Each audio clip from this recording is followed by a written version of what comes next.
Hello and welcome once again to Crazy Comics and Stories. It's me, your charming and delightful old Uncle Rat Bastard. And at the other end of this series of tubes and wires that we call the internets is Joe, Crazy Writer. How you doing today, Joe? You know, if I were to write a Superman story, because, I read a lot of Superman stuff, although I don't read a lot now, I would have it where, like, he's taking an evening stroll, and he passes a church when the minister runs down the steps, calls for his help. Superman, we need your help. A wall has collapsed in the basement. Some workmen are trapped. And Superman said, no way. I can't go near the crypt tonight.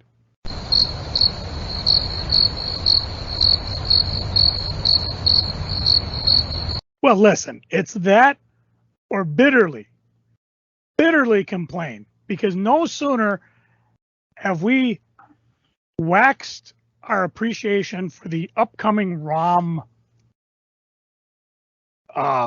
Omnibus. But, well, let's put it this way. There is a good news, bad news in this here podcast today. And I will toss it out to my co-host, Cory. What do you want to talk about first? The bad news or the good news? Let's do good news first. All right. Again, they waited till the podcast was done, and then the mighty Omar again. The uncanny Omar, who always brings I'll call him news. Manny, amazing, incredible, whatever. He announced another omnibus, the Micronauts from Marvel, which is really, really cool. And you've probably got more information on it, Cory, because I have like about 500 windows open to try to be coordinated in podcasts, and I can't find that one. Well, first, let's give people a little history on what the Micronauts are. Well, quite frankly, You're the toy guy. Oh, yeah. It was a North American. Was a toy line that I collected. I thought about it. I didn't, because, again, I was with the big G.I. Joe mentality, so the little stuff like Star Wars and that I missed out on. But Micronauts was a North American science fiction toy line manufactured and marketed by Mego. Remember, Mego's the guys who did all those cool, I think they were 8-inch action figures in the 70s.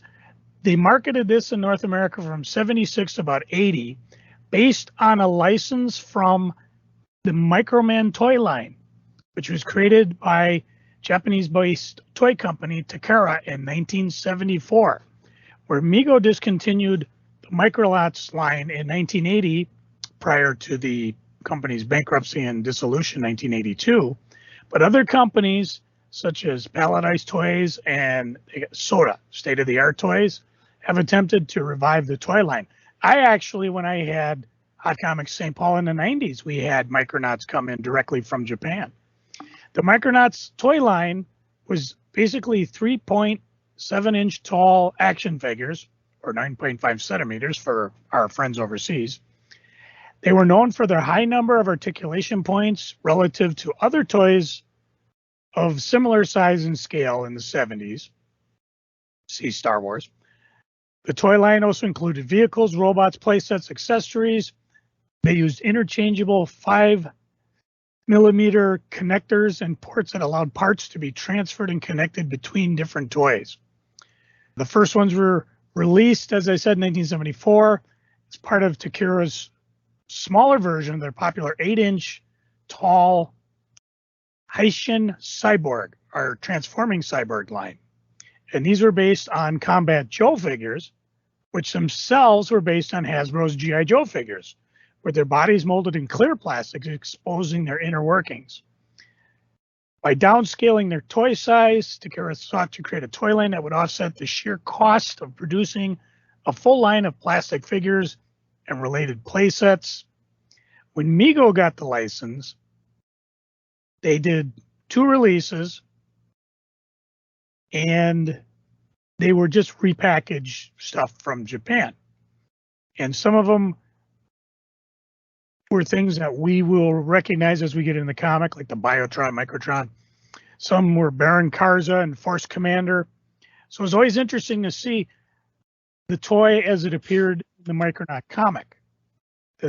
The toy line sold extremely well, and it generated upwards of like 32 million in sales And the company itself was only a $110 million company. Over when Mego went bankrupt, the original molds for many of the toys were sold off. I'm just reading. They just went to all sorts of different places. So leftover Micronaut toy stock eventually sold by Lion Rock Limited under the Micronauts name. And if you go to Wikipedia, you'll see a whole line of things. Now, I'll toss it over to Cory because I didn't collect this toy line. What do you recall of it? The thing I remember most is your main bad guy, Baron Karza, looked a lot like Darth Vader. I mean, a lot. Except he had a thing in the middle of his chest that could fire a little projectile. And he was held together, arms and legs, with magnets. The bigger toys were held together with magnets. So you could take off the legs and attach and take off the head of the black horse that was with him and attach his torso to the horse. Same for Force Commander, who was white. Time Traveler was the smaller figure, as were the Acroyer and a number of other figures. There were also the robots, Biotron, Microtron. The one that really impressed me was the big segmented ship, which could come apart into a smaller ship, two guns that fired projectiles and other things like that. There was kind of a story on the back, and the way the toys were positioned, Time Traveler was your lead character. Now, the way it got to be a comic was that Bill Mantlow's son got some of the action figures for Christmas in 1977. As his son was playing with them, he started thinking about how, hey, they've created this whole science fiction world for these characters. We made a whole lot of money off Star Wars. Maybe we could do the same with Micronauts. So next time he was at the Marvel offices, he talked to Jim Shooter, who went to Mego, pitched the idea, and they said, sure. So they got the license to create the comics. And it was one of those where the toys had been around for a couple of years before the comics. Now, as somebody who played with the toys, when the comic came out, it was very different from the backstory that was on all the stuff for the toys. And me, as a 14-year-old, 15-year-old, how dare they mess with that? But it wasn't long before the comic was doing quite well. It was written by Bill Mantlo, drawn by Michael Golden. It was really the first regular series Michael Golden had done. And his art is what drove that book, in my opinion. That art blew everybody away. Michael Golden's art influenced so many artists because, Joe, do you know which artist who came into comics about 4 or 5 years later was the most heavily influenced by Michael Golden, says so in every interview? I don't. Art Adams. I can see that. Art Adams said that he was heavily influenced by Michael Golden. And then when you look at the Image guys and you listen to their interviews, most of them talked about how they were influenced by Art Adams. Michael Golden only did one other regular series that I am aware of, and that was the first couple of years of the NAM. He was the kind of guy who would do a story here, a story there, an annual, stuff like that. But this book was a huge hit. Mantlo integrated it in the Marvel Universe. I think the first 5 or 6 issues were set in the Microverse, and then they came to Earth. And in, I think it was issue 8, they teamed up with Man-Thing. You had characters from S.H.I.E.L.D., you had other characters from Marvel, kind of like with Rom, where he established everything and then started bringing in all sorts of Marvel characters. And of course, the Psycho Man showed up, an old Fantastic Four villain, which kind of put together the whole Psycho Man microverse was actually the microverse that the Micronauts were in, even though, well, like any universe, they wouldn't necessarily run into each other. I was just reading through the history of some of the comics, because there were 59 issues, 2 annuals, and then a second series, and an X-Men Micronauts 4-issue miniseries. And if there was even a Micronauts special edition 5-issue series that reprinted issues 1 through 12 and a backup feature from 25. The X-Men Micronauts was co-written by Mantlo and Chris Claremont, run by Butch Geis. Yep. I said that right. And then, like you said, the second issue ran 20 issues, and then the Marvel series kind of lapsed. Some of the characters, Marionette, Arcutus, Rand, Bug, were Marvel properties and appeared in other Marvel titles without referring the Micronauts label. Bugs appeared in a one-shot and hung out with the Guardians of the Galaxy for a while. So those characters are up there, maybe, like any character in the Marvel universe. If we think about it, we'll do something with them or forget about it.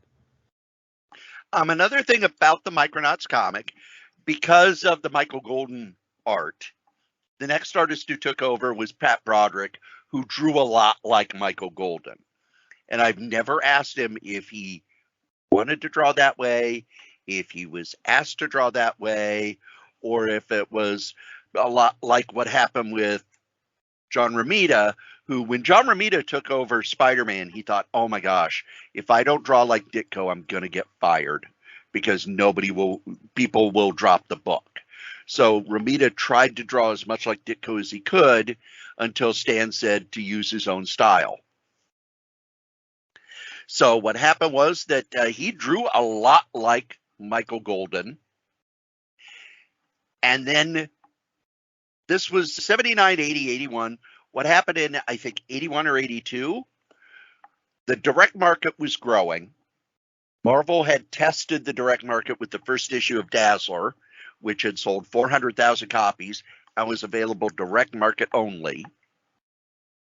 So they chose 3 series that were selling well in the direct market, but not so well in grocery stores and other newsstands. Moon Knight, and once Moon Knight moved over to direct market, Bill Sienkiewicz started experimenting with his style to bring us the Bill Sienkiewicz we know now. Kazar the Savage, which didn't much change. It stayed sort of the same as it was. And then Micronauts, which was suffering through some, they used to call it the artistic merry-go-round. There were some issues by this artist. I remember with Gil Kane. Steve Ditko, Rick Buckler, Pat Broderick, Val Merrick, Keith Giffen, Greg LaRocque, Gil Kane, Luke McDonald, Mike Volsberg, Butch Geis, Kelly Jones. I remember Gil Kane took over when they went direct market. And this was a point where Gil Kane was inking with, I'm not joking or making this up, he was inking with Sharpie pens. And it was a very different style from the previous issues, but also a very different style than you'd seen from Gil Kane. And with it going direct market, at that time I couldn't get it because there were no comic shops anywhere near me. I subscribed to it and got it in the mail. You don't have $10,500 I could borrow for a moment, do you? No.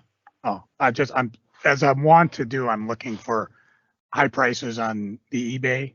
Yeah. And on toys, somebody's got a factory sealed Star Searcher case from Mego. How in hell's bells that lasted? But yeah, there's all sorts of, if you can find them boxed together, they're amazing prices. Comic book wise, the only ones that have a hot value to them, obviously the number 1, which I've overlooked my number 1. I can tell I read the living crap out of this thing. There's a second print, which has the square box instead of a price point, still 35 and then no UPC code. And then, as we've talked about in the past, number 8. Cory, tell the folks why number 8's a little more pricey than the other ones. That is the Man-Thing story. Really? Number 7's Man-Thing. Oh, and it's number 8 the first Captain Universe story? It is. And for some reason that's gone up in price.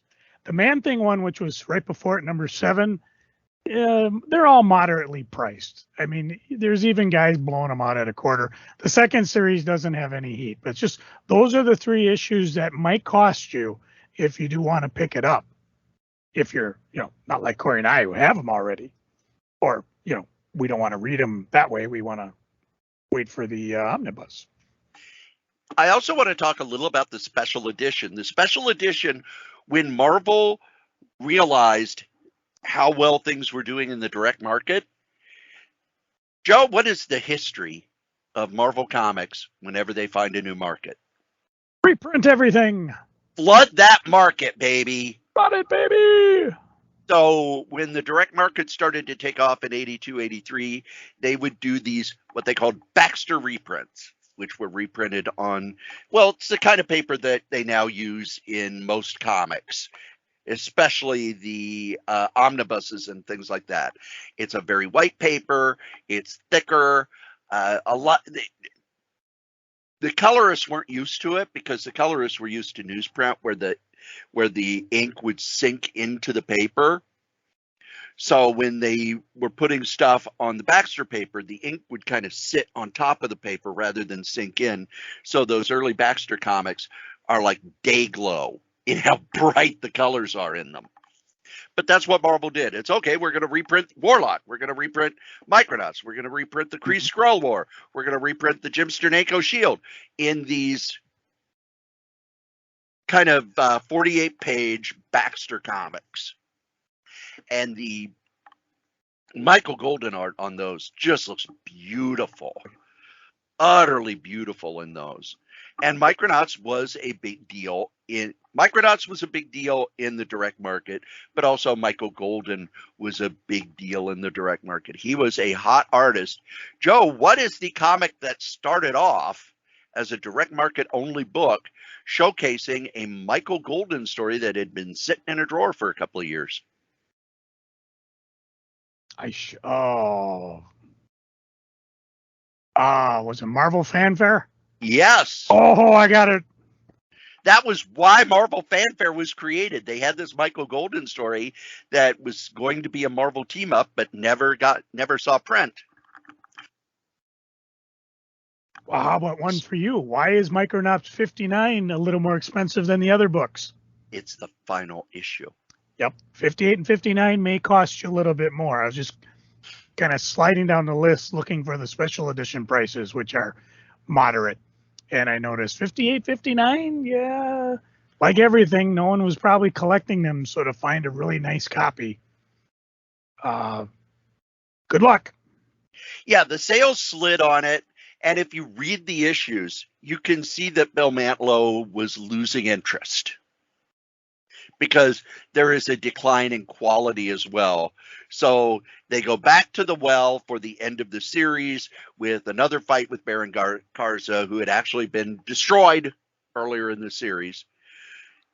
And Peter Gillis and Kelly Jones started Micronauts, The New Adventures. They had new characters. They de-emphasized some of the more Marvel-based stuff and had it more as a fantasy adventure science fiction series. It only lasted 20 issues. It was the first time I ever saw Kelly Jones's art. And he had not become Kelly Jones yet. He had not become that art style now that you can tell very much that, boy, did he love Bernie Wrightson and then kind of veered off in his own direction. And with issue 20, it ended again. Mego had already gone away.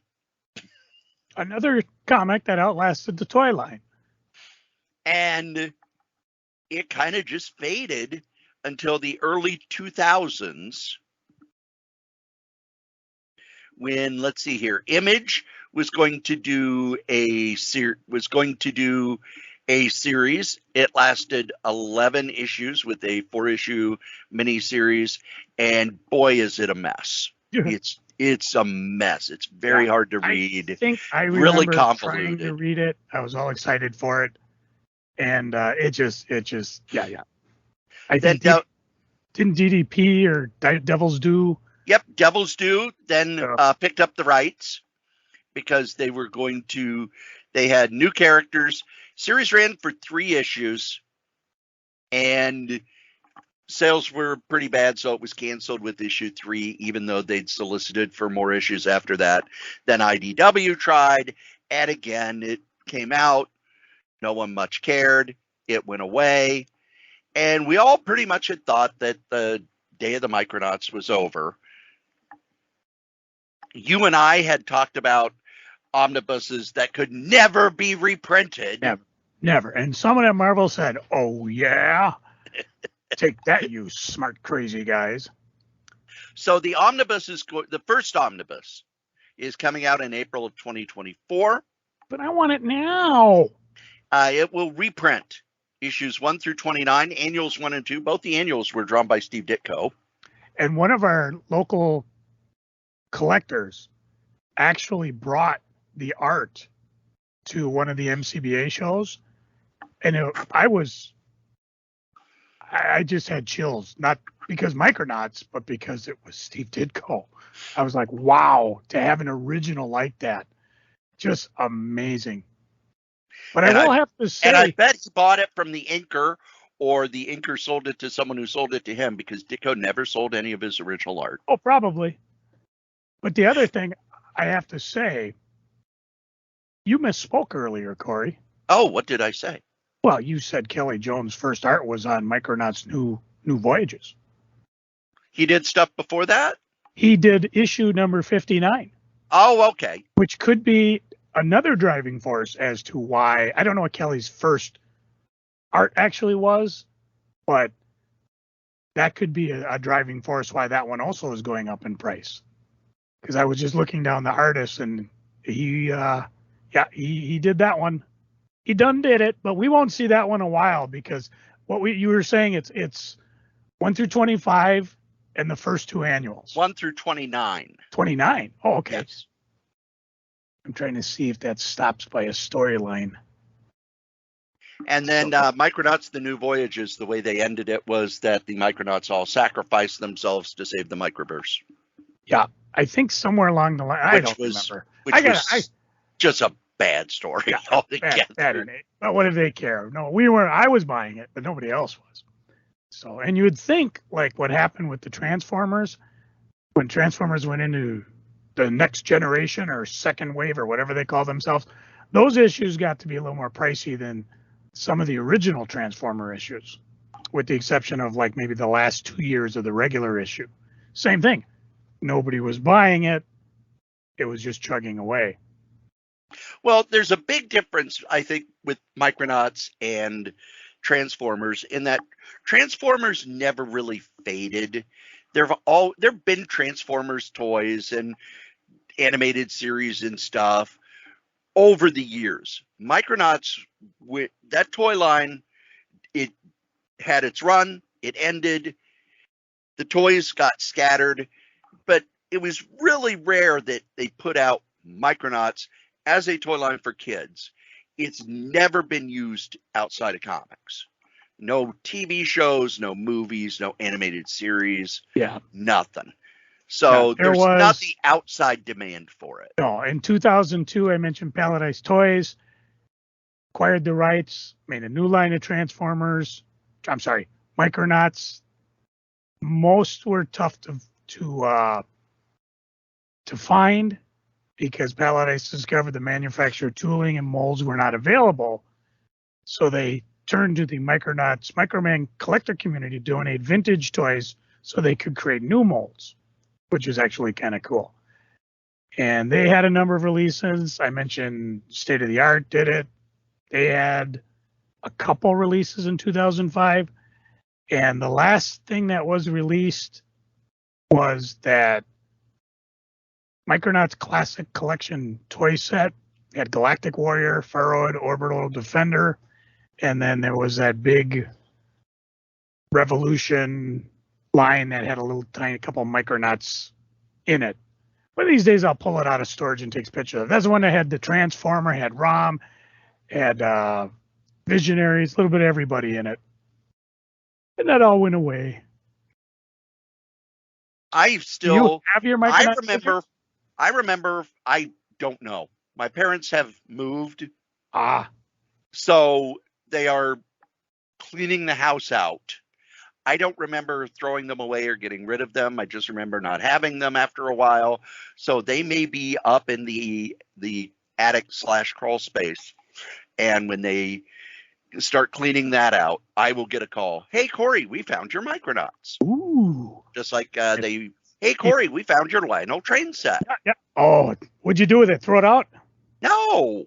Man. They've taken it to the new house, and I said, let the grandkids play with it. Oh, bad man. Vintage Lionels don't hold up well under play. That's why they made the plastic tracks that click together instead of the little tiny. Remember the little tiny pin you had to have? Yes. Yeah. So if they're not playing with it, though, you got some eBay and stuff there if you ever get there. And same thing with the Micronauts. I mean, even vintage old figures, if they're pieced together. That's why I always tell you kids out there, you too, Brian, never throw anything away. And don't play with your toys. That would be, unfortunately, we didn't find that out until much later. Now, one of the things that I keep hearing is, does this mean there will be new comics? We don't know. Marvel has only said that for both ROM and Micronauts, they've sent out press releases since Omar announced the omnibuses. They have said that they will reprint these series in full. Sweet. So I imagine Micronauts will take 2 more omnibuses and ROM would take 2 more omnibuses. These are omnibuses to pick up because do not wait. These are probably going to be a lot like the Conan omnibuses, where Marvel has the license for a specific amount of time, and after that specific amount of time, they can't reprint them. Much like the Master of Kung Fu, they reprinted all the Master of Kung Fu stuff through an arrangement with the rights holders to Fu Manchu. Well, those rights have reverted. That's what we only got one Master of Kung Fu Epic Collection because it didn't sell well enough for another one before the rights reverted back. That's why all of the Conan omnibuses are going to start showing up over at Titan Books, because now Titan Books has it. And one of the things about these rights is that you don't just get the current rights, you get the reprint rights. With ROM and Micronauts, they're not going to be able to reprint those anyplace but Marvel because of all the Marvel characters. With Conan, it tied in with the Marvel universe, but it did it in such a way that they're able to edit it out. Basically, Kal and Conan were considered the early history of the Marvel universe, and now that's kind of, forget that. Oh, except for Kulan Goth. We could still have him. Yes. So will these omnibuses be worth a lot of money? I would imagine maybe.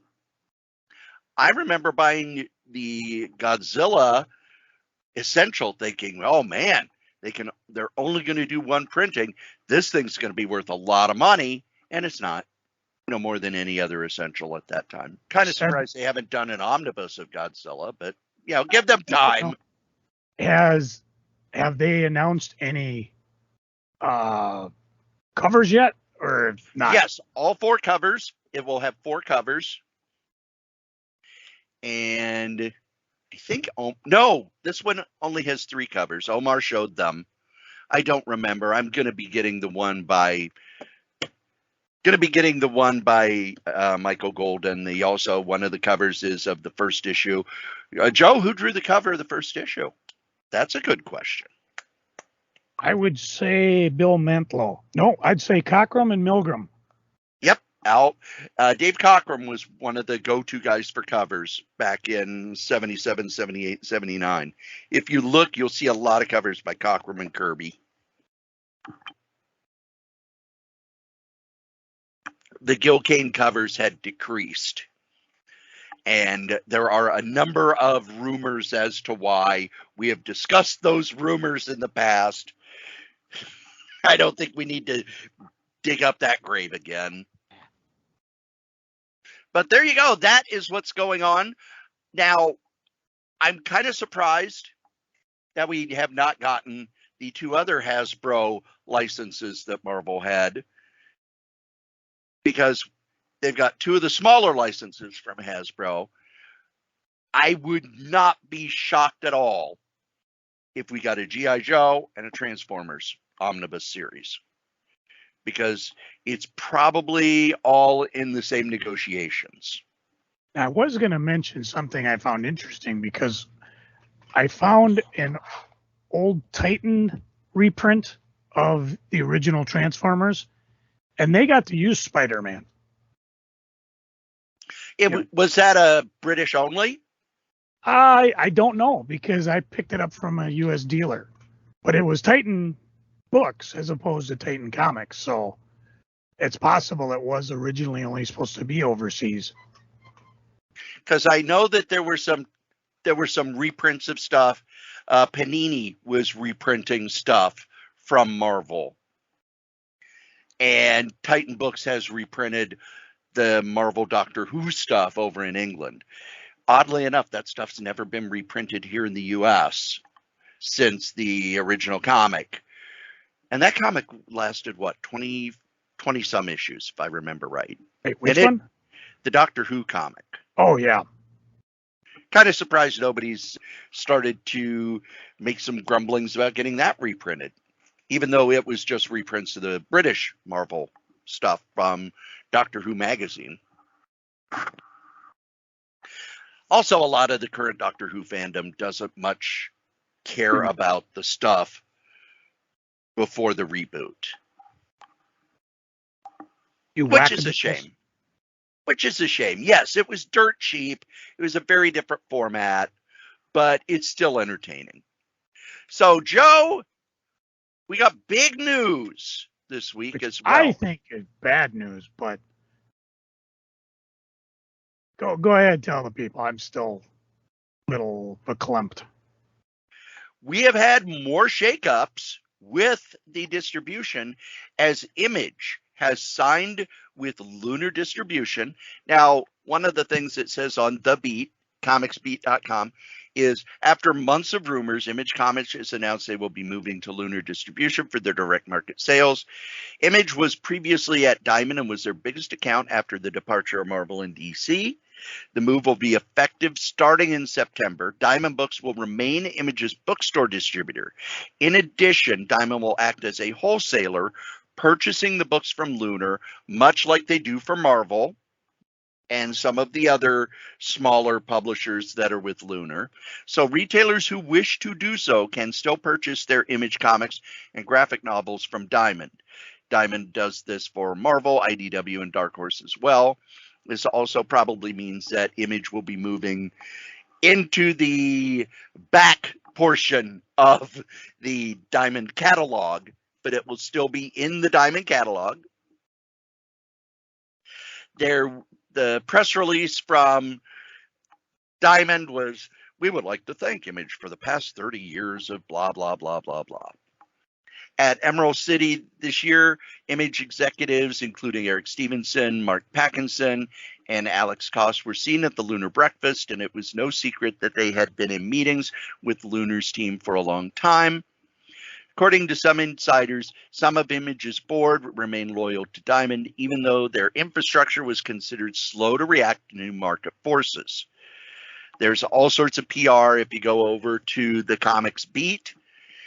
No one has said anything directly, but a lot of people say that when Diamond shut down during the pandemic, it rattled everybody. And I got to be honest, everything shut down except for what was essential. Will Lunar be able to handle things if there is another pandemic? Well, if I remember right, even the printers shut down, so there were no books for distributors to send out. I do, however, after talking to some retailers I know, you know what the first thing they said was? Oh, thank goodness. We're not going to have my shipping costs from Diamond are going to drop even more. And more Diamond uses shipping and handling, because they don't just charge you the shipping rate, they charge you shipping and handling. It's like when you would order stuff from cereal boxes or magazines or stuff, and they'd go, this is only $3.95 with $2 for shipping and handling. And you'd get it, and there'd be a 12-cent stamp on it. The rest was handling. Diamond uses shipping and handling as a profit point. The other thing... Oh, hang on a second, Cory. I just got back from 2020, and I want to... I have a report from creative officer and image publisher Eric Stephenson about negligent behavior by DC, who he says, dear creators, those who do not learn from history are doomed to repeat it. It's true, we can either learn from past mistakes or we can make them again. Just ask DC. Back in 1994, Marvel bought a distributor called Heroes World.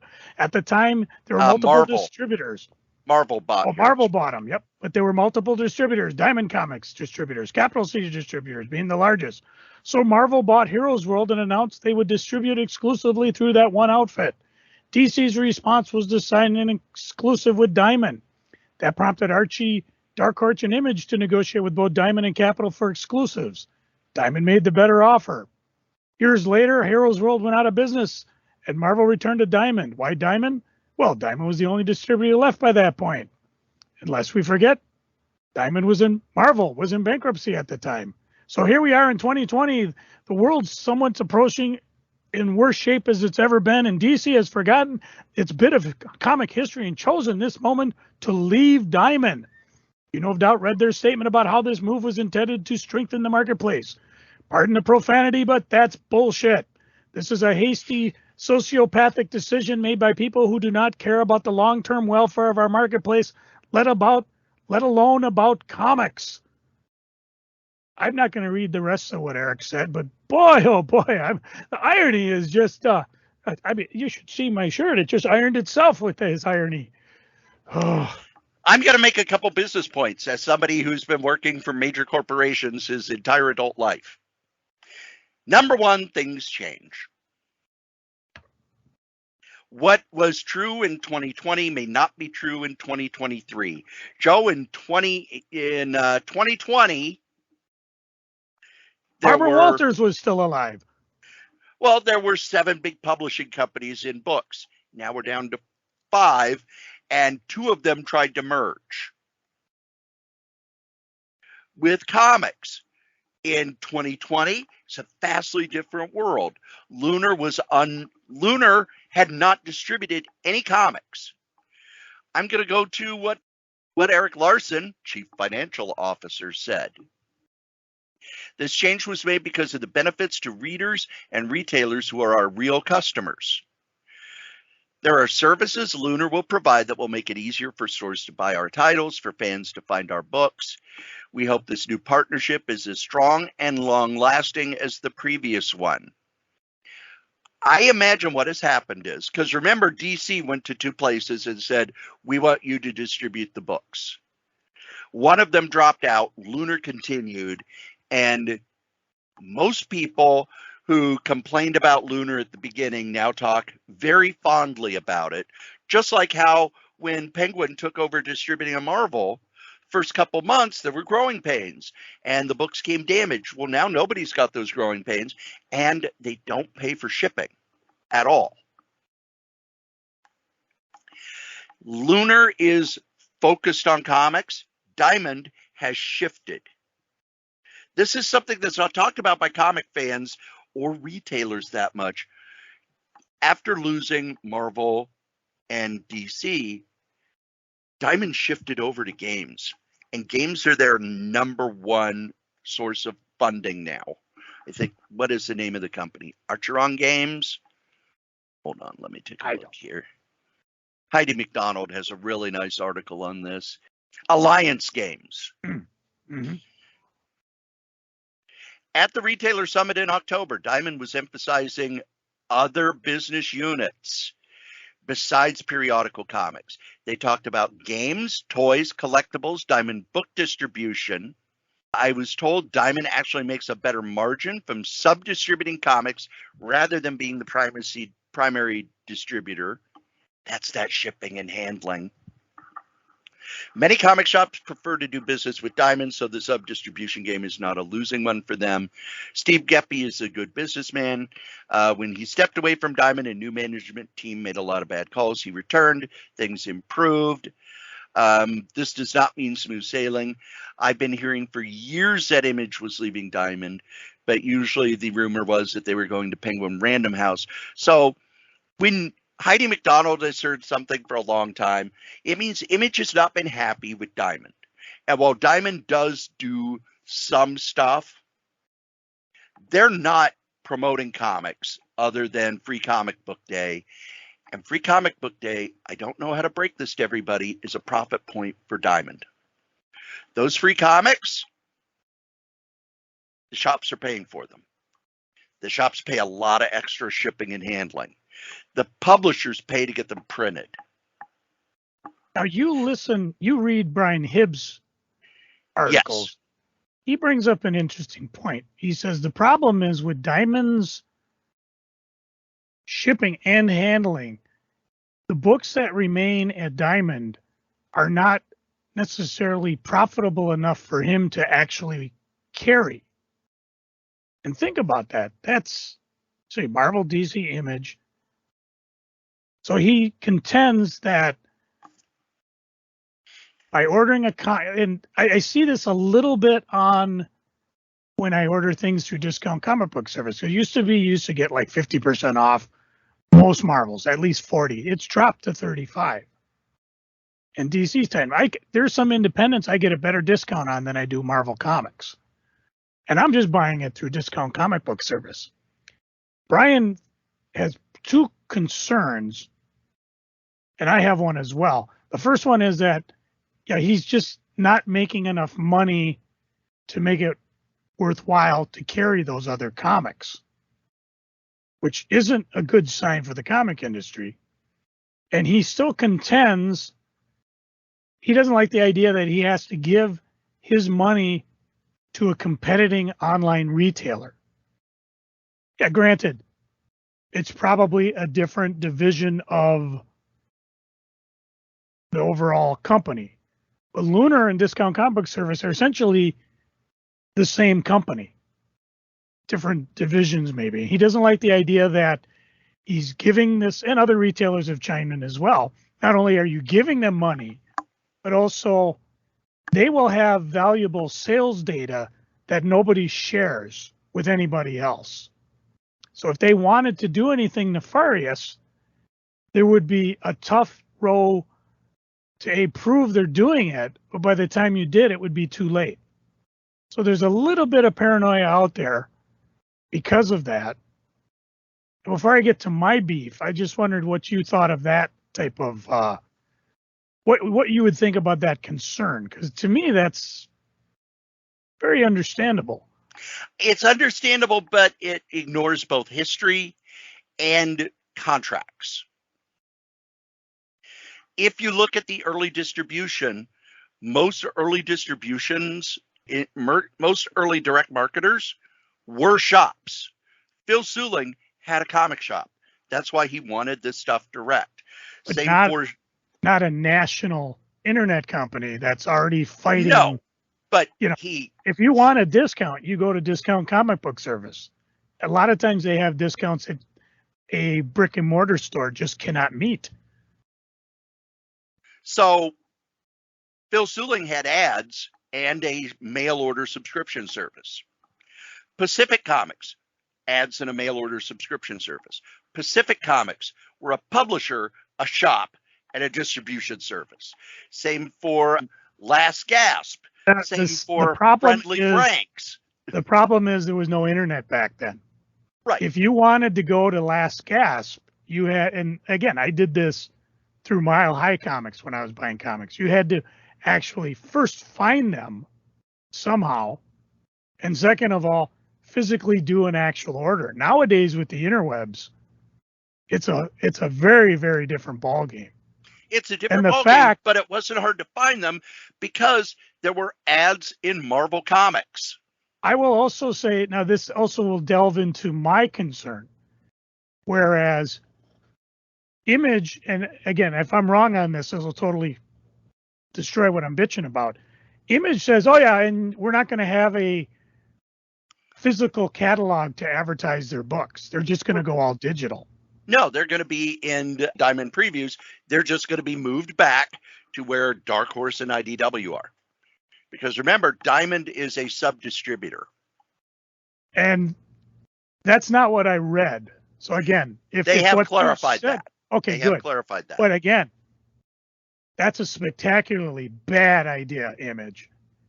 You're already fighting uphill to convince people who already don't care to try to buy your books. We've given you lavish publicity because we appreciate reading through the previews catalog the way you had it set up.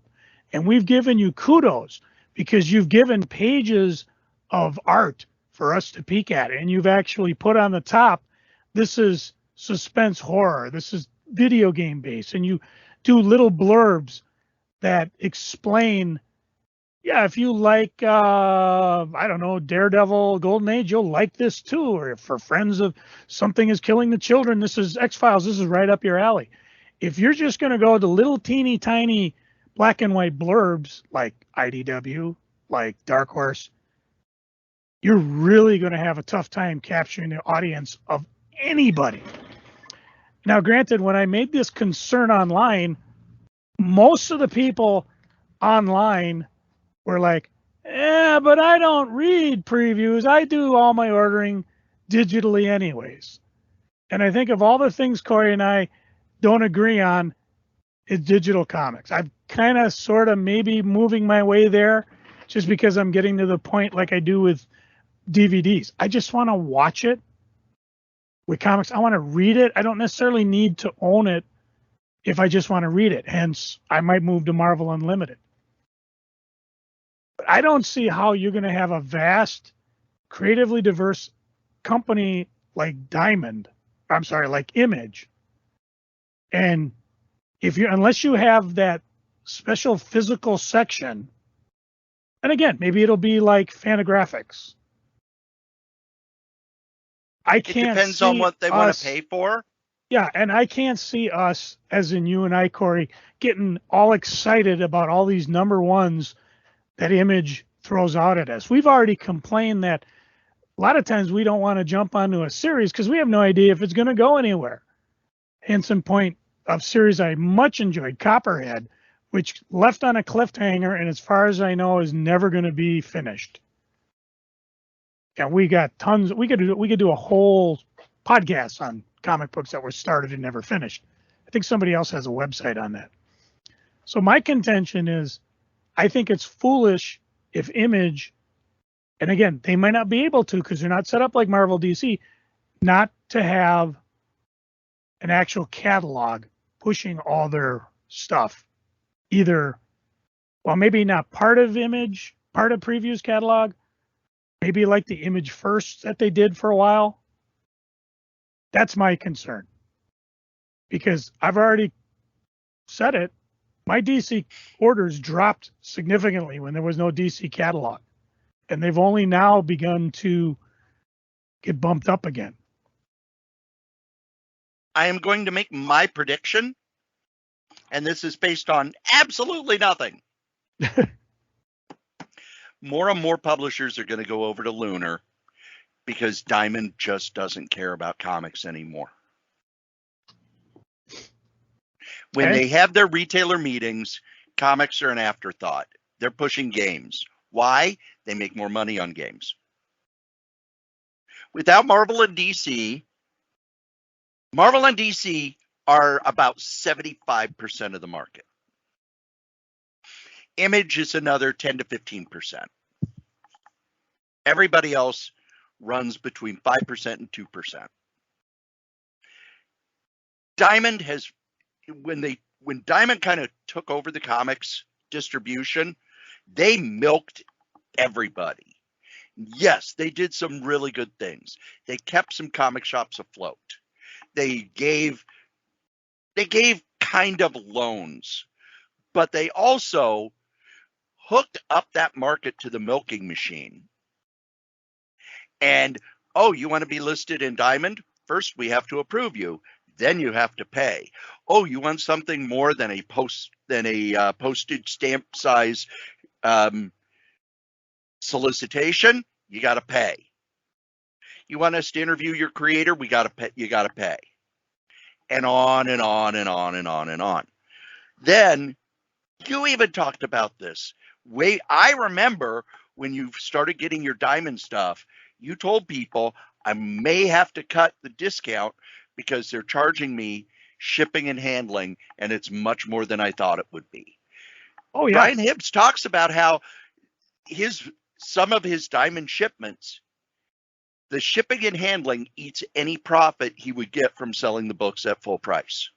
Not to mention what I've always said, you've basically now doubled, if not tripled, his already tripled workload, and it's not giving him any extra comic sales. And it's not giving him any extra time. And all the helpful suggestions are, oh, yeah, well, you could work on Sunday. No, that doesn't, you don't tell a private business how to run their business. Again, it may seem ironic the way I'm talking, but from my standpoint, if I don't have a physical catalog in front of me, it's not going to happen. And I went to the Minnesota Comic Exchange and I ran a quick poll and I said, how many of you care that there wouldn't be a physical image presence in a catalog? And about 80% said it would be a negative effect on what they buy. And 20% were like, it doesn't matter. So we've, again, a sidebar issue, but it also could mean your favorite creator might end up going Kickstarter. If they can't get distributed through Diamond or through Lunar, or maybe they just will stop. I'm also gonna throw in a little thing about Kickstarter. I'm not buying any regular comics through Kickstarter ever again. Oh no, I don't blame you. I am sick to death of having to pay $15 for a 32-page comic that I might get in a year or so. And it's all the fault of the people who start these Kickstarters. They keep jacking the price and jacking the price and jacking the price and jacking the price until, okay, if you want a digital only of my 32-page comic that's going to take me a year to make, it's $5. Well, I could buy a Marvel book for $1 cheaper, and I get a free digital copy. Or you could get the comic delivered to you. I put it in an envelope myself for $15. Well, if you're putting it in the envelope, it's yourself. Why am I giving you all that extra money when I can buy a Marvel comic for $4? Or a DC comic for $4, or an Image comic for $4, or a Dark Horse comic for $4, etc., etc., etc., etc. I think more and more of the Kickstarter people have found that, boy, this is a nice little scam. And once they get, and I'm not saying all of them, but there are a lot of big names who are doing this. Hey, I get all the money up front. And if I don't deliver the book for 2 years, looking at you, Ethan Van Stryver, people can't cancel their orders because I put a special check mark that they're not allowed to cancel their orders. And again, it's milking the faithful. It's milking the industry. It's not growing the industry. It's milking the industry. Will comics distribution ship over to Lunar? I'm guessing it will. Is that better for the comics industry? I don't know. But I do know this. if you're paying out shipping and handling and your distributors, both of your distributors' competition are not, I'm going to be placing more orders. Yeah, my discount's only 50% instead of 53%, but I'm not paying $110 for shipping and handling every week. And Diamond, I have to go back. Diamond is telling retailers, comics don't matter. Here, buy these games.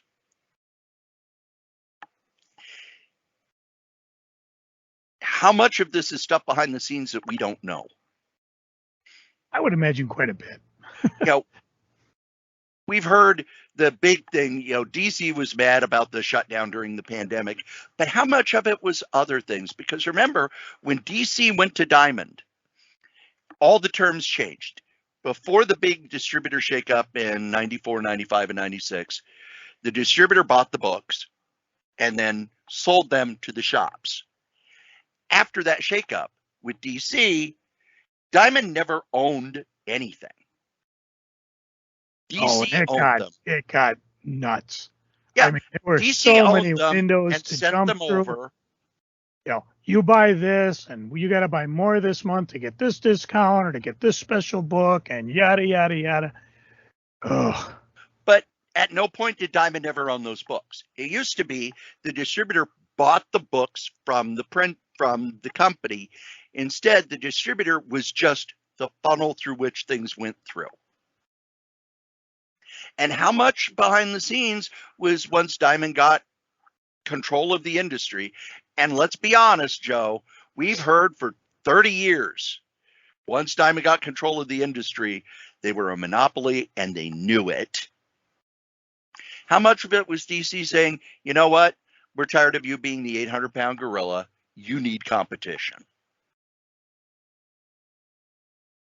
Because if you don't have competition, there's no impetus on you to change other than an internal drive. And not everybody has an internal drive. Not everybody challenges themselves to do better. Most companies do not. It's, we are here, we will make changes if we have to, but I always say that a corporation is like a cruise ship. For them to change, it's like turning a cruise ship.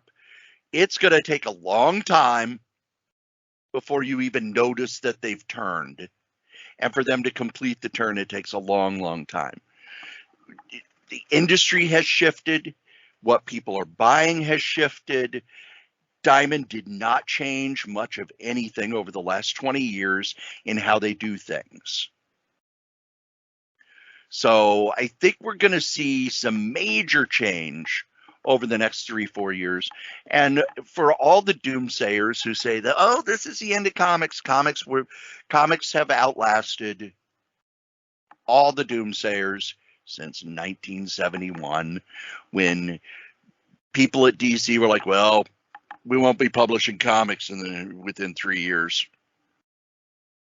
And besides, we'll probably be revisiting this subject once we get to September and figure out just what in hell's bells Image is going to do. We'll probably revisit it when we get the first previews catalog that has this change in it, which I think is not next one. July. July Previews. Yeah, I just got noticed that my previews is on the way. So next week, we'll visit previews. And you know what else we're going to visit? Oh, can we go to Taco Bell? No, we're going to visit these guys, our sponsors. Our newest sponsor is NordVPN. Let's be honest, if you're out on the internet, you need a VPN to protect you. There's all sorts of things going on the internet where people can track you.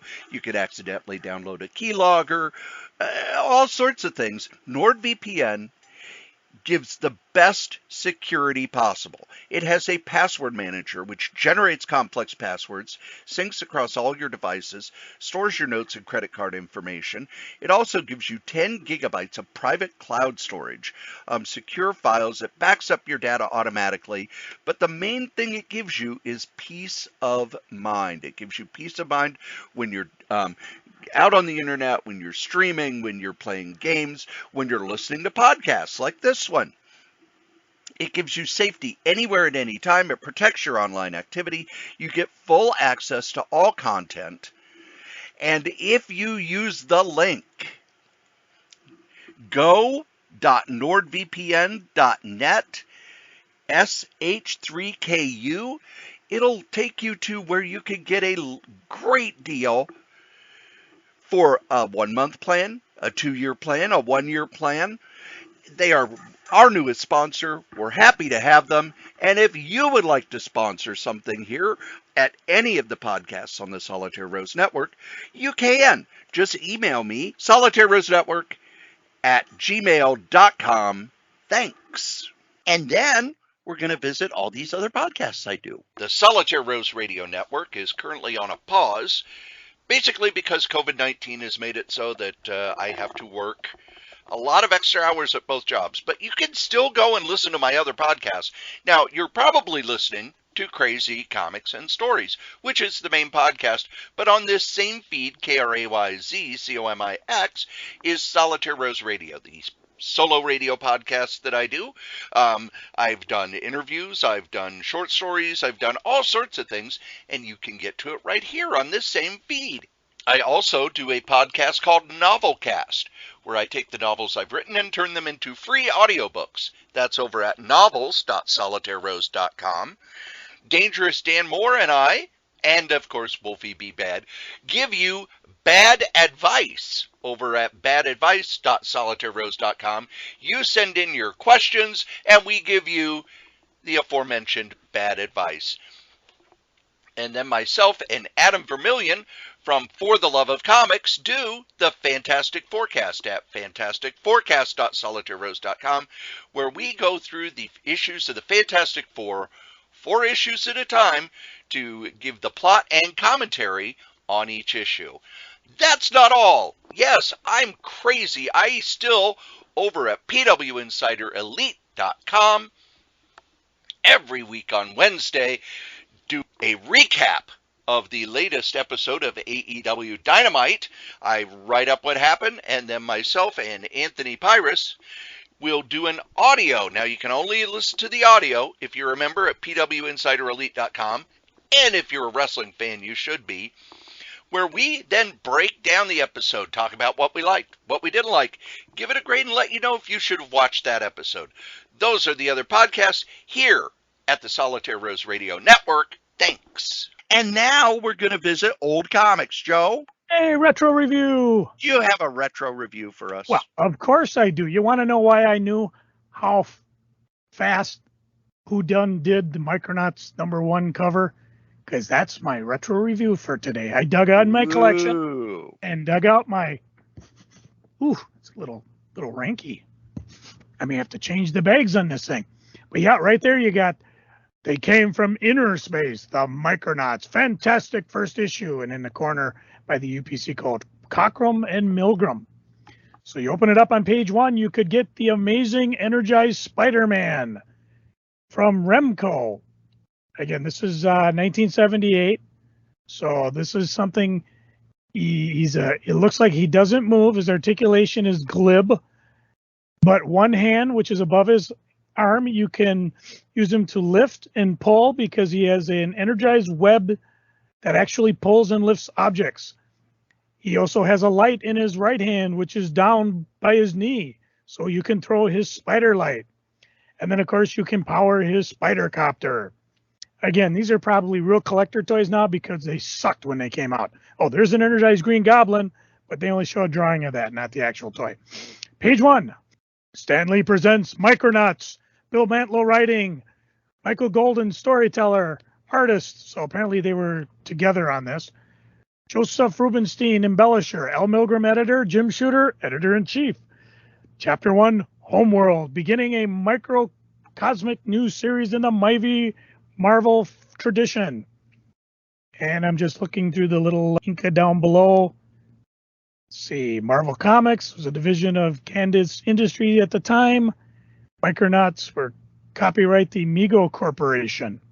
January 1st, 1979, 35 cents per copy.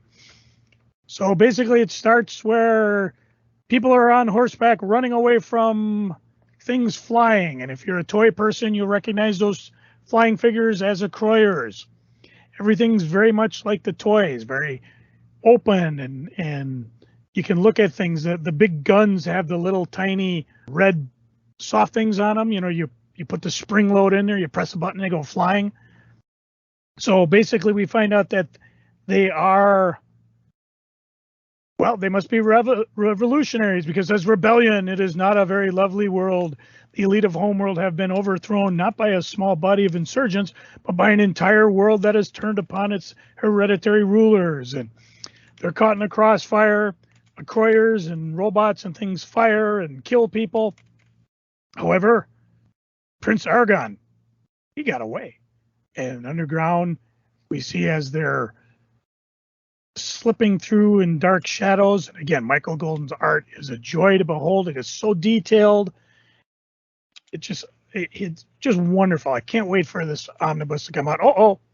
We're only on page 3, continued after next page, which means ads. The first one up, well, second, other than that goofy spider toy. Send for the Marvel superheroes. At last, our Titanic top titles are available at special offers at Super Savings. If you order 5, you get a free subscription to Star Wars. So your choices are Spider-Man, Peter Parker, Spectacular Spider-Man, Fantastic Four, Conan the Barbarian, Avengers, Incredible Hulk, Captain America, Daredevil, Thor, and Godzilla.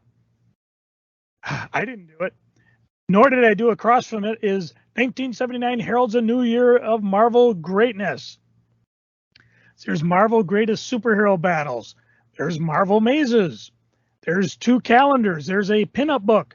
There's the Silver Surfer book by Stan Lee and Jack Kirby.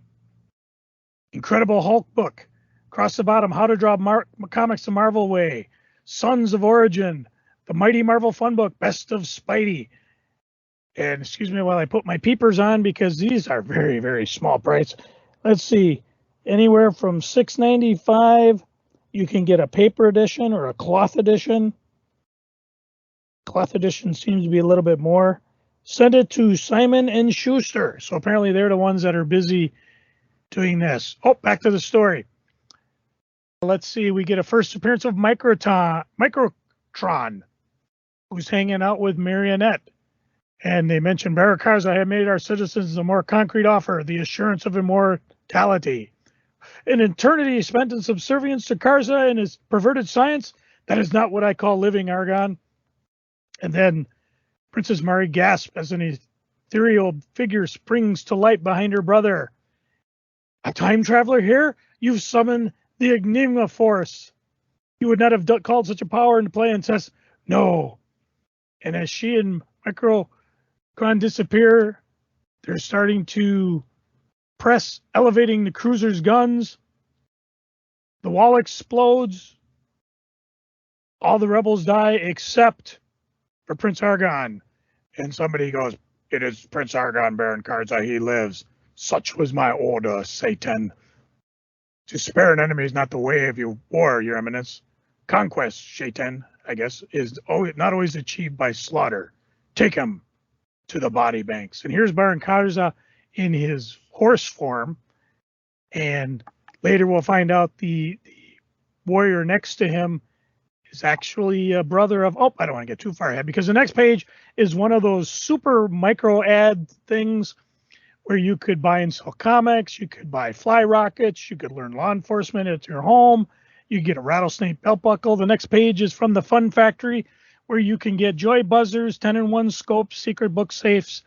Down below, you can, Great Caesar's Ghosts, get the famous Clark Bar superhero posters, where if you can send in 6 wrappers for each poster with $2.75 check or money order for shipping and handling. Your choice is Batman, Superman, Spider-Man, Wonder Woman, Thor, Hulk, Captain America, or Shazam. Chapter 2, Homecoming. A ship's landing. It's old, it's pitted, it's pocketed by the ravages of time and space. Aboard it, it's the HMS Endeavour. Look at that, Biotron. A hero's welcome. I'm glad you woke me for this. I knew you would prefer seeing the real thing rather than a telegraphic image, Commander. You waited a long time for this. Long time? Yes, 1,000 years is quite a stretch to be away from one's world. As Commander Ram steps off. Commander Ram? Yes, son, I'm Arcturus. I can't even read it. Arcturus Ron. Thank you. I gotta put my glasses back on. Whose backstory was shamelessly stolen from Vance Astro. Oh, God, yeah. On Dog Soldiers, present arms on my aim. He goes, Biotron, seal the hatch. Let's say, bam, and he gets nailed. Oh, there's an ominous shadow. Guess what? Cordon off his ship and throw this scum in a cell, Captain. It shall be as you say, Baron Karza. Good. Another X Factor has been eliminated.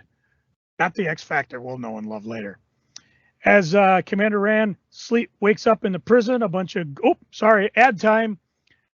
Oh, boy, you wish you could go back in time and order everything off this one. Star Wars action figures, TIE fighters, land speeders, X-Wing fighters, the radio-controlled R2-D2.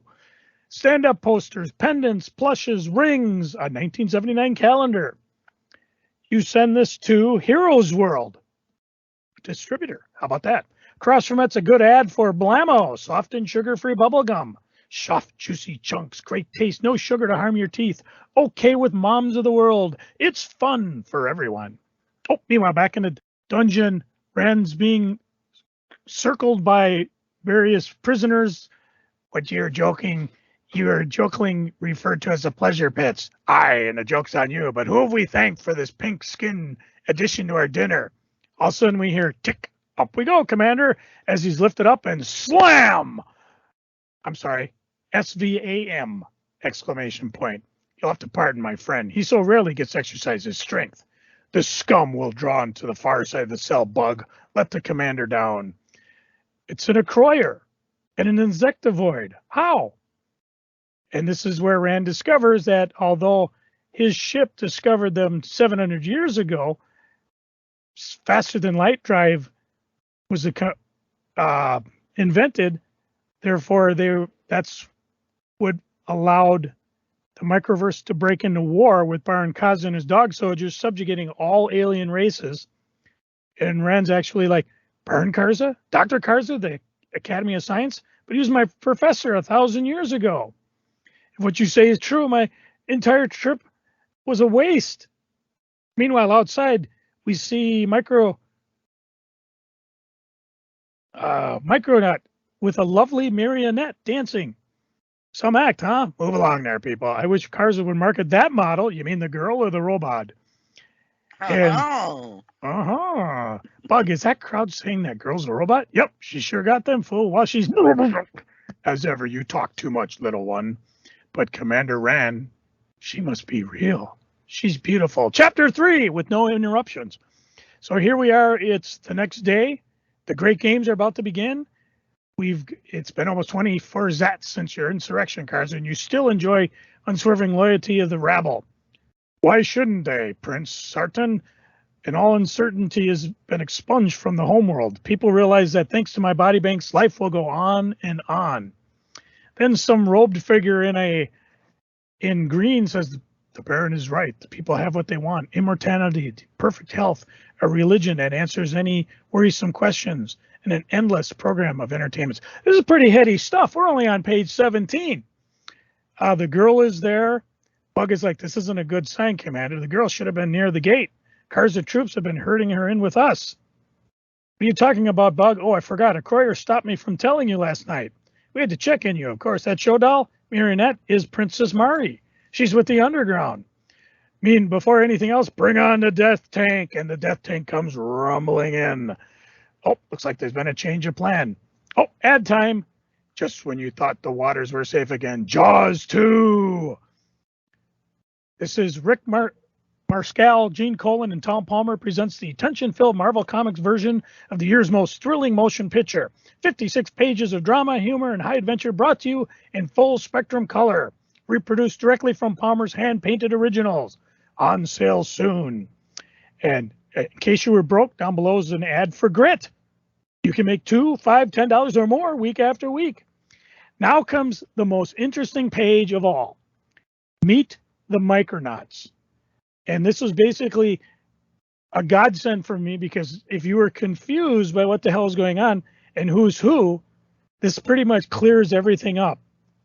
And you get little blurbs for Rand, Marionette, Barankaza, Akroyer, Prince Shaitan, his turncoat brother, Bug, Biotron, Microtron, the Shadow Priest, and of course the Time Traveler, about whom we're not saying anything. So that should have actually been maybe the first page, but whatever. Oh, and now we're going to take a brief detour, because now you can subscribe to Pizzazz, Marvel's most off-the-wall mag, and 6 months of your favorite comics free. So basically, they talk about Star Wars games, puzzles, prizes, TV, movies, rocks, funny stuff for a mere $6. And you rush your 6-month subscription to your favorite Marvel titles, and you can choose pretty much the ones I talked about. They put in, let's see, The Defenders, Invaders, Marvel Tales featuring Spider-Man as well. Pizzazz, in case you didn't know it, was Marvel's comics magazine aimed at the youth culture. It contained mostly articles about popular movies, rock stars, etc. Ran for 16 issues from 77 to 79. There was a reoccurring comic about Amy Carter's life as presidential daughters, a serialized Star Wars comic, which was interesting because this was the first original Star Wars stories not directly adapted from the films to appear in print form, preceding both the stories in Marvel's Star Wars comic and also the 1978 novel Splinter of the Mind's Eye.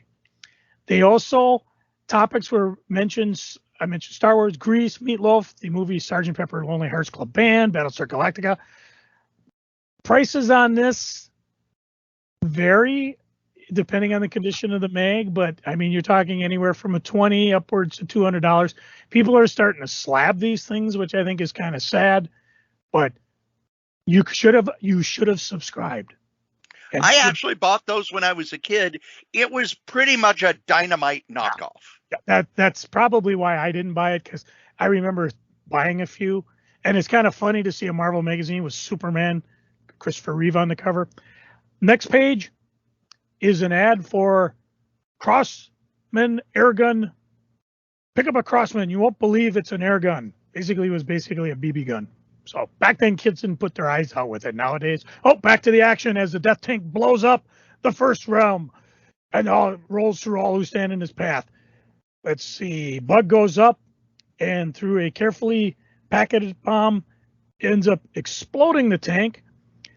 Much to the chagrin of the turncoat prince, cars are there escaping. Of course, Prince Sharton. Fear not, my somewhat nervous ally. All goes according to plan as he sits back in his he's in a humanoid form, no longer a horse, and he has his fingers crossed as he's watching. The death tank cries out as it gets destroyed. Violation of rules. Victim possess hidden weapons. Akroyer basically puts the coup de grace on it. And the time traveler appears. And if only I could reach the cars to talk to him. He's not the man you once knew, Commander, if you're a man at all. Who? I have many names, Commander. I've lived them all. Some call me the Enigma Force.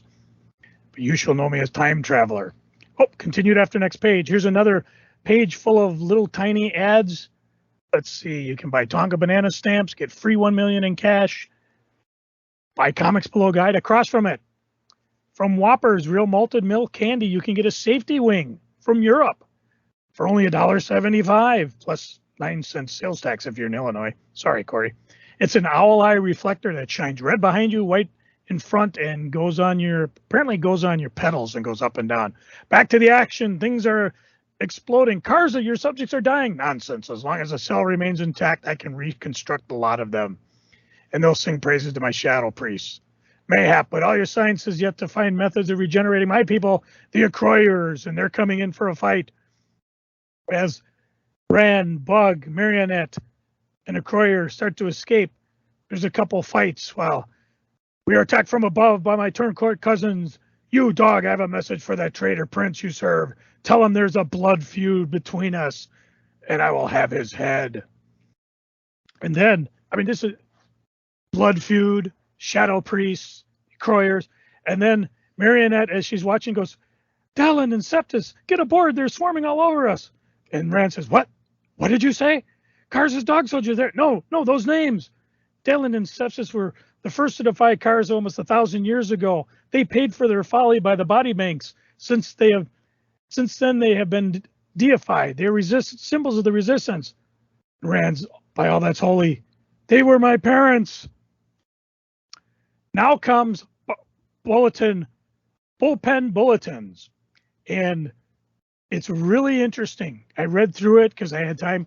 Stan says, ask me a question, and he says, how could you explain the fact that Mighty Marvel is so much better than its distinguished competition? And Stan's like, boy, I don't know why I picked a tough one. And Stan says, first of all, while I appreciate the implications inherent in the question, I must, in all fairness, reject it. We do our stories in a certain way. They do their stories in their own way. To call one style better or worse is just a master of opinion. Our competitors, and that includes Archie Comics, Harvey Comics, and Gold Key, as well as DC, all have tremendous talents and capable artists and writers producing their books. And he goes on to gush poetic. Meanwhile, underneath it, item, did you hear fans describe Pizzazz as sort of a cross between Crazy and Lampoon? Well, we already talked about that. Item, even the House of Ideas can't claim to be perfect. Every single issue of, say, Daredevil or Fantastic Four isn't always going to turn out to be as wonderful as we hoped. Item, Marvel Super Special number 7. Do you remember what that was, Corey? I don't remember the individual items, no. I just did it, a big ad about it. Jaws too, Corey. Oh, they did a magazine adaptation of it, if I remember right. Yeah, that was the ad that I was blurbing about back. However, not content with merely one box office smash adaptation, somehow in the midst of our usual chaos, we managed to fit another full-color masterpiece. We'll give you a hint. It's about the hottest rock movie of the year, featuring stars like Peter Frampton, the Bee Gees, George Burns. It's magical, musical, inspired by the greatest rock group of all time. And what do you think it is, Corey? Phantom of the Paradise? Pretty close. Sgt. Pepper's Lonely Hearts Club Band. Which never came out in the U.S. Never came out. But there's more. The next item. Kiss, the furious, most fabulous, frantic rock group ever, is appearing in Marvel Super Special 5. Want more? Well, there's another Super Special, number 8, coming out any minute. The whole project is so darn secret, we dare not do more than mention it. A word to the wise, watch your TV listing and your local newsstand for Battlestar Galactica. And then, of course, in case you think we've forgotten our roots, hey, we still plan to publish our regular line of 35-cent comics, and make no mistake, we love them best of all. And they blurb Black Panther 13, Fantastic Four 202. If you haven't noticed X-Men lately, you're missing the most talked about ever folding epic since the Iliad. Next page, Captain Marvel meets the Dreadnought, and he defeats him with the help of Frostus fruit pies, apple, cherry. You get a big delight in every bite of Hostess fruit pies. Oh, here come the pulse-pounding final 2 issues. You want them to escape the Reachron ship? Shaitan, there's an unknown at work here. That which we cannot fathom must be made to reveal himself. Well, they make it to the ship. Biotron has a telepathic message. They take off. There's 3 small thorium orbiters on their tail. However, as they're fighting it out, Rand says, this lady has some surprises. The ship built into her by Biotron and me over the past 1,000 years. For all cars of science, I bet he never dared navigate fringes, but the Endeavor's been there and back. And this time, we're going through. And as they go through, we see atoms and chains of molecules, and Bug goes, hey, or someone goes, hey, has anyone seen Time Traveler? And Bug's, I don't think he got on. As 6 fugitive breach the fabric of space and streak faster than light towards Earth. Don't dare miss our second sense-shattering issue. On sale in just 30 days. Be there. To round out the ads, you could buy 1,000 toy soldiers for $1.75. No CODs, though. You could get full color posters of Sean's Cassidy, a life size of Sean. You could get Cheryl Ladd, L.A. Farah, Dallas Cowboy cheerleaders, Cheryl Teagues, Miss Teague, Parker Blue, or Mr. Adams. Additional posters not shown: Clint Eastwood, Leif Garrett, Olivia Newton-John, Kate Jackson, Jacqueline Smith. Last page, same as I mentioned with Ron last week, they're pushing the new Lego Experts Builders series, where you could actually build a functional car. Piston motion crankshaft, turns the crankshaft, has 2-speed transmission, working engine gears, rack and pinion steering. Quite heady for Legos in 1978. And I got to tell you, that first issue of ROM, I reread it a dozen times. I get it now, but as a kid, I was just amazed, bewildered. I couldn't figure out what was what. I'm utterly exhausted, Cory. What do you have for our retro review today? I have something a little simpler. Oh, thank the gods. Richie Rich Cash, number 32. What was the cover price? 40 cents. Ooh. This is from, pull down here. This is from 1979. It was published bi-monthly. The Richie Rich crash had started because at one point Richie Rich had almost 15 comics coming out every 2 months. And by this point, Harvey was starting to decrease their output. Matter of fact, they actually have a list of all the Harvey comics that were coming out. So let me get to that page first, because I think it's good to put it in context. It's always fun because, as you know, one of our submissions in this here podcast is to mention and talk about every single comic title ever published. I'm pretty sure that's not going to happen. Oh, I don't know. We got a pretty good head start. We're going to beat the Simpsons first, though. All right, here we go. So here are the Harvey comics for August in 1979. You've got Vaults of Mystery, Devil Kids with Hot Stuff, Richie Rich and Reggie, Richie Rich Success, Richie Rich and Gloria. The next week was Sad Sack, Richie Rich Cash, Richie Rich and Cadbury, Richie Rich and his girlfriend. The week after that, Richie Rich and Casper, Richie Rich Gems, Richie Rich Dollars and Cents, Richie Rich Inventions.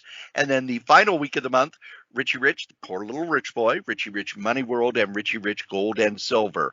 So even in 79, they were only publishing 1, 2 non-Richie Rich comics. Little Dot was no longer being printed. Little Lotta was no longer being printed. The one that surprises me, Casper, was no longer being printed. It was just the team-up book he had with Richie Rich at the time. Wendy the Good Little Witch, no longer being printed. There are 4 stories in this, and at the time they were doing more adventure-based stories for Richie Rich.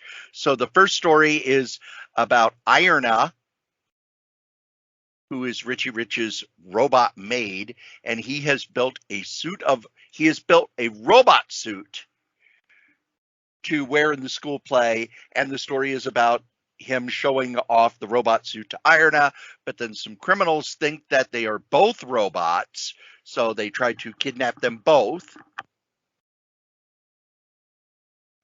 There's a lot in this story of Irna showing off her powers, such as, bending steel girders and putting her finger through girders and other things like that. The criminals, of course, are drawn as a guy in a trench coat with a hat and another guy who looks like a bum. So you can instantly tell by looking at them that they're bad guys. A lot of what happens that makes them stop the criminals is kind of random mistakes. A tire goes rolling and knocks them over. They're getting rid of some garbage and the garbage hits them. Things like that. It's a 10-page story, not a lot in the way of humor in this one. Just basically Ernie Kalan drawing some kid-friendly adventure stories. The second and third story are about Dollar the dog. The first one is about how Dollar becomes the water boy for a football team, and because Dollar is so good at delivering water, the football team is able to turn their fortunes around and win. And the second one is about, basically, it's really clear that somebody read the old Charles Atlas ad, because Dollar gets sand kicked in his face, orders some weightlifting equipment, tries weightlifting, it doesn't work, goes back to the beach and gets the girl back anyway, and throws the dumbbells and fitness equipment away. As a kid in the early 70s, I loved the Richie Rich comics. And as I go back and read them now, it's very clear that Ernie Colon had a wonderful style with the stuff. His stuff is very open, very bright. He's able to make the characters who are really very simple seem like they're in movement all the time. He does a really good job of making what we call the talking heads panels interesting by changing things up, by putting money gags in the background, things like that. But the stories are really very simple. These are kids' comics, and they're written for kids age 5 to 9. Not a lot of big words, not a lot of big ideas. Most of the gags are slapstick or puns. And overall, it's a good kids comic. It's not something that an adult would enjoy. One of the things about some kids comics, Archie was written so that kids could like it, but teenagers could kind of get into it. And now as an adult, I read it with nostalgia. The Disney Duck books, anybody can read those. Yes, they're kid friendly, but they're also very well done stories that they have a lot more adventure than they should, and the humor is a little more sophisticated.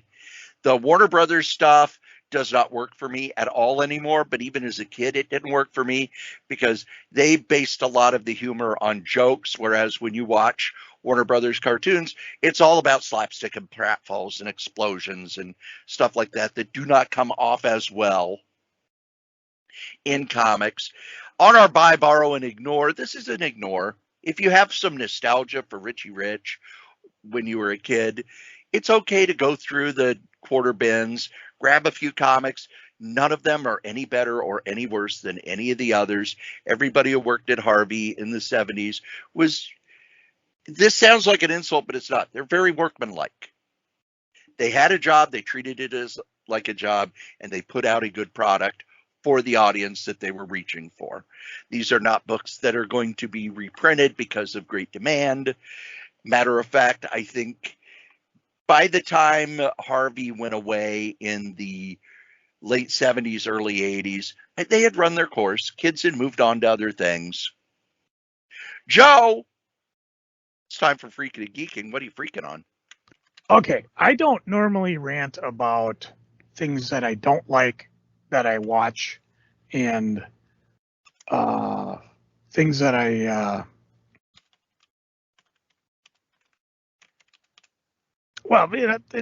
don't. But again, last week there was something that I read, Spider-Man 25.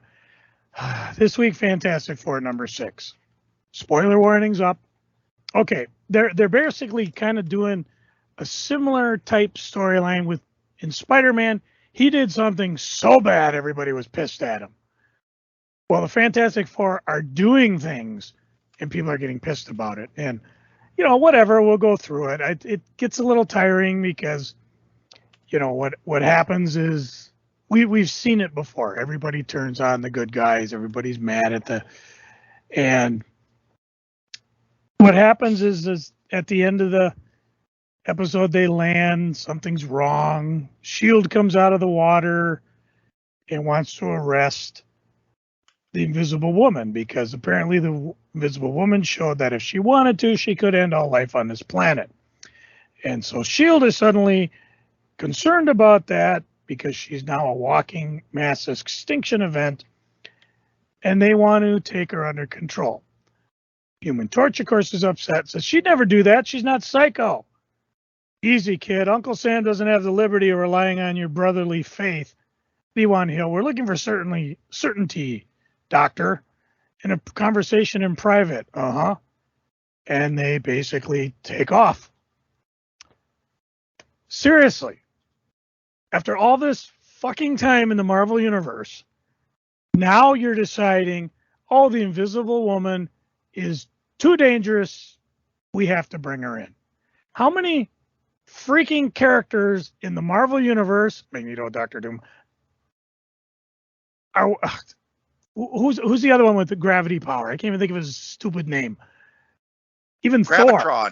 Yeah, Gravitron, Thor, Hulk. All these guys could theoretically wipe out the planet, and S.H.I.E.L.D. decides right now, for the sake of story, that Invisible Woman is the troublemaker. Sorry, North, Borelli. But to make it better, you could have said, well, why are you I mean, yeah, they did something that caught the attention. It's like, well, why are you singling on us? We're often the times fighting these forces. True, but as a former agent of S.H.I.E.L.D., Dr. Richards, the Invisible Woman, you are still obliged to come in under our command. She doesn't, of course, but that would give a plausible reason why, out of the blue, you decide, oh, the Fantastic Four are too dangerous, we have to bring them in. It just, it's to make the Fantastic Four now bad guys escaped from S.H.I.E.L.D. Now they're running from the government. BFD, they can just leave the United States, and that takes care of the government concern, because this S.H.I.E.L.D. is not necessarily a worldwide force. Maybe it is, maybe it isn't. They disband it and they destroy it so many times. It's just whatever. So again, I don't know if I'm gonna pick up 7. It just kind of, I might wait and see, but I just really 2 in a row to underwhelm me. Another one that underwhelmed me, got all excited because on one of the local talk shows they had this show called Searching for Micronaut. Micronaak. You know what that is, Cory? I do not know. Well, it's actually some type of creature that's swimming around in Lake Minnetonka. And it actually goes all the way back into Native American lore, where they've sing and leave tobacco to this great beast that's in our waterways that are in a built up part of the cities. And one of the people, they make a show called Searching for Micronaut, where somebody runs across what they think is this beast. And they decide that they're going to figure out what this animal is that's roaming the waters in Minnesota. However, some decide it's too big, it's too dangerous, we got to kill it. Well, the other ones are like, no, we've got to save it. That's the basis of the miniseries. It was interesting enough where my wife actually decided to plunk down $10 to Amazon Prime because it wasn't part of the freebie package. And I'm of the attitude where I've got so much to look at that I just don't want to, spend time or waste time doing that. So we watched the first 3 episodes, and it's really interesting because they come to the conclusion this thing could be a gigantic alligator snapping turtle. I don't know if you've seen these things. They're huge. They could snap off your arm, your leg. Maybe it needs to be hunted down. Maybe it needs to be moved. Could one conceivably make its way to Minnesota? Well, they're usually in the southeast part of the United States. However, they have been found in Illinois, which is why Cory left Illinois. Exactly. Many reasons. Well, Cory, the damn thing followed you up here. The last thing we see is it's plausible. The one guy who knows how to track animals, predators, he's the one who decides, yeah, we got to kill this thing. So my wife and I, after watching 3 of the 6 half-hour episodes, go, oh, wow, this is pretty good. And the pictures they see are kind of convincing that, yeah, one of these things could be living somewhere on this lake. It's a big lake. It's connected by a huge water chain. If you ever get bored, look on Google Map, the chain of lakes to the west of Minneapolis. It's huge. And they connect to the Mississippi River. There's lots of places where this thing could hibernate in the winter. There's lots of places it could go. There's places on the lake where all of a sudden fishing, which was great. There's no fishing going on at all. Anyways, the next 3 episodes, it goes off the rails. I honestly, I was honestly sucked in thinking, oh yeah, this could be something there. They're hunting it down. Well, when they conveniently catch it, nobody takes pictures of it. Nobody tags it. They expressly say, we're not taking pictures of it. They move it off the lake into another body of water. Even the guy who wanted to blow it up with explosives, lure it into a bait trap and blow the thing up, kind of had a change of heart when he saw it, because he said, yeah, but it was, wait, we do get a little glimpse of it as they're all trying to push this 6-foot round massive thing into its new water home. Just a quick, because while the guy was busy doing a coda, his daughter's like, oh my God, and he turns around, catches it as they're pushing this giant. How did Robert Hall say when he came walking into Hot Comics and saw us watching pro wrestling? Fake. Yeah, you lost me at this. And I paid $10 for this shit. And I spent more time on this than I probably should have. So anyways, yeah. Not to mention, I started to get practical. It's like, okay, let's see. This guy wants to blow up this huge animal. I think the DNR might want to talk to him a bit.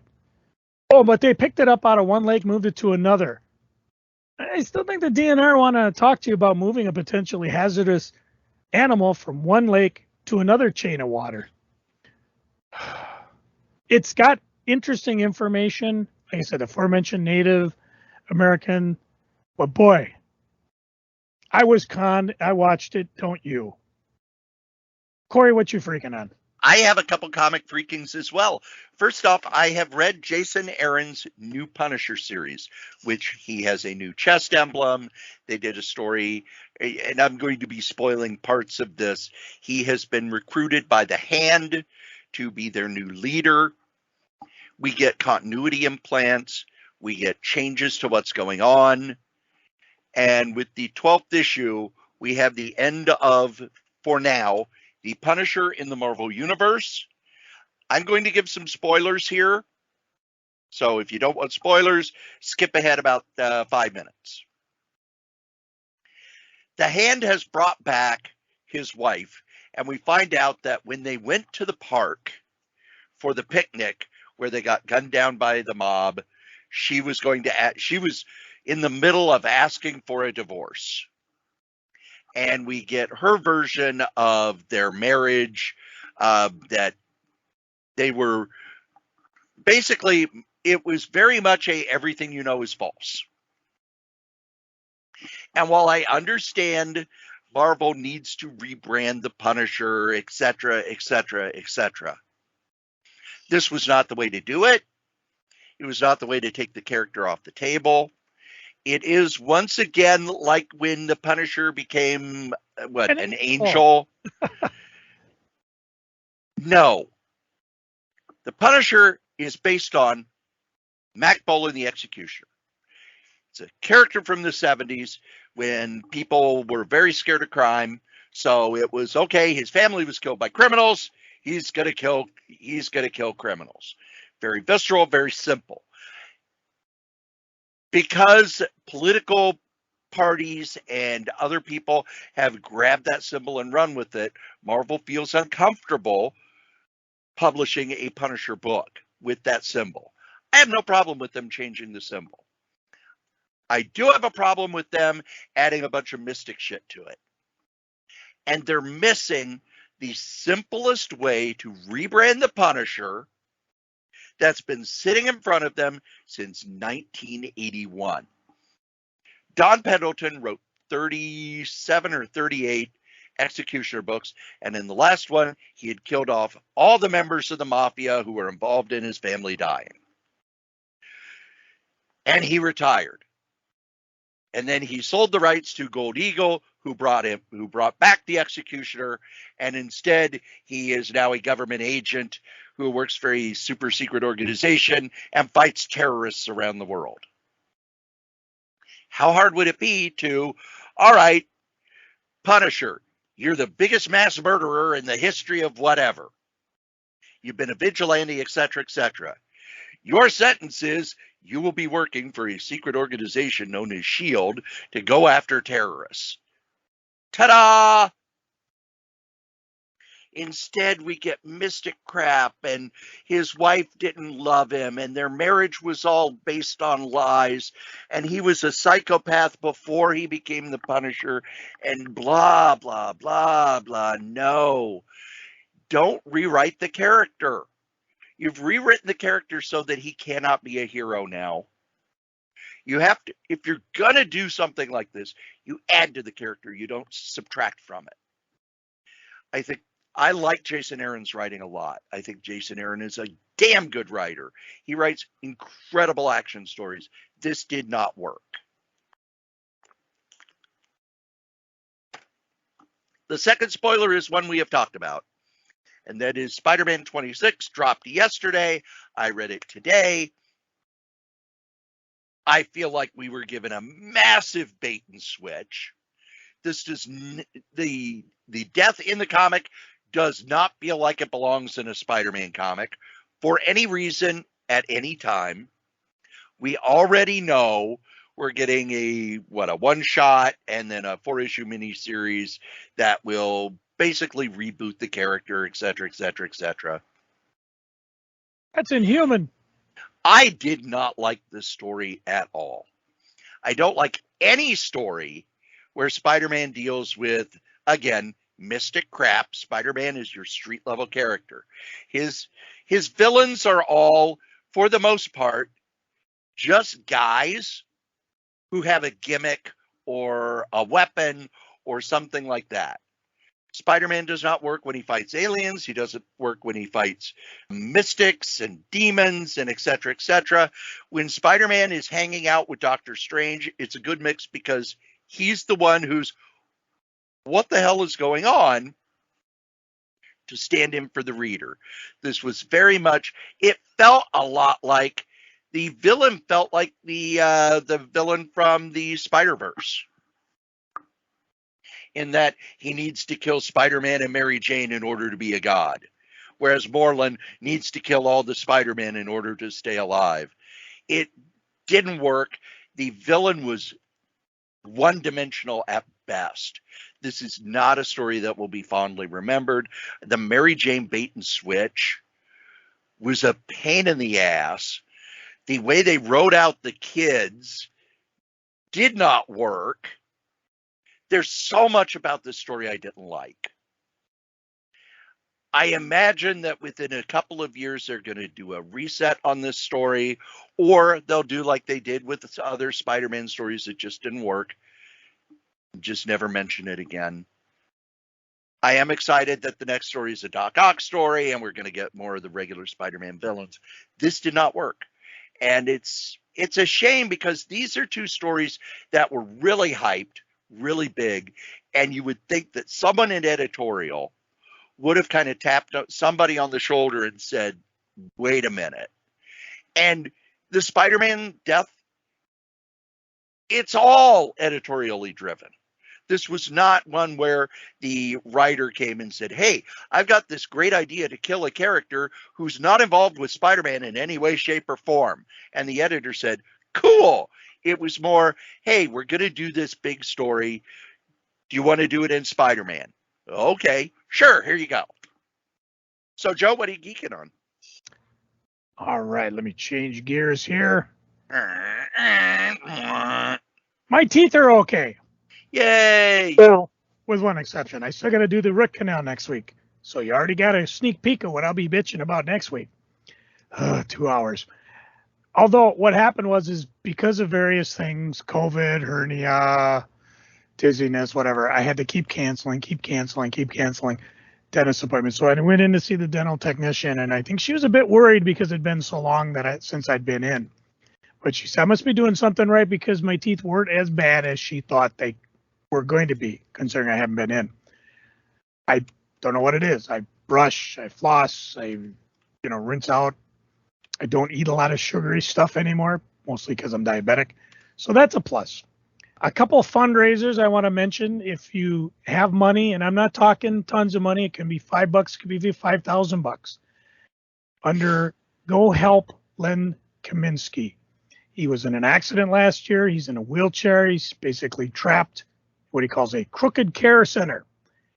That was 8 months ago. Since that time, they've used up his insurance coverage and are draining his bank account, diverting his monthly disability payments into their account. So look for the one by Susan Peterson. I've donated $100. Hopefully you're able to. This is all under GoFundMe. Another ongoing one is the one for Peter David. He's recovering from was it a stroke again? Kidney failure, deep medical bills. The last update was on the 30th of May, where his wife said that they're removing his peritoneal catheter. After that, he'll be able to go back to rehab. Same thing. $5, 5,000, whatever you can do.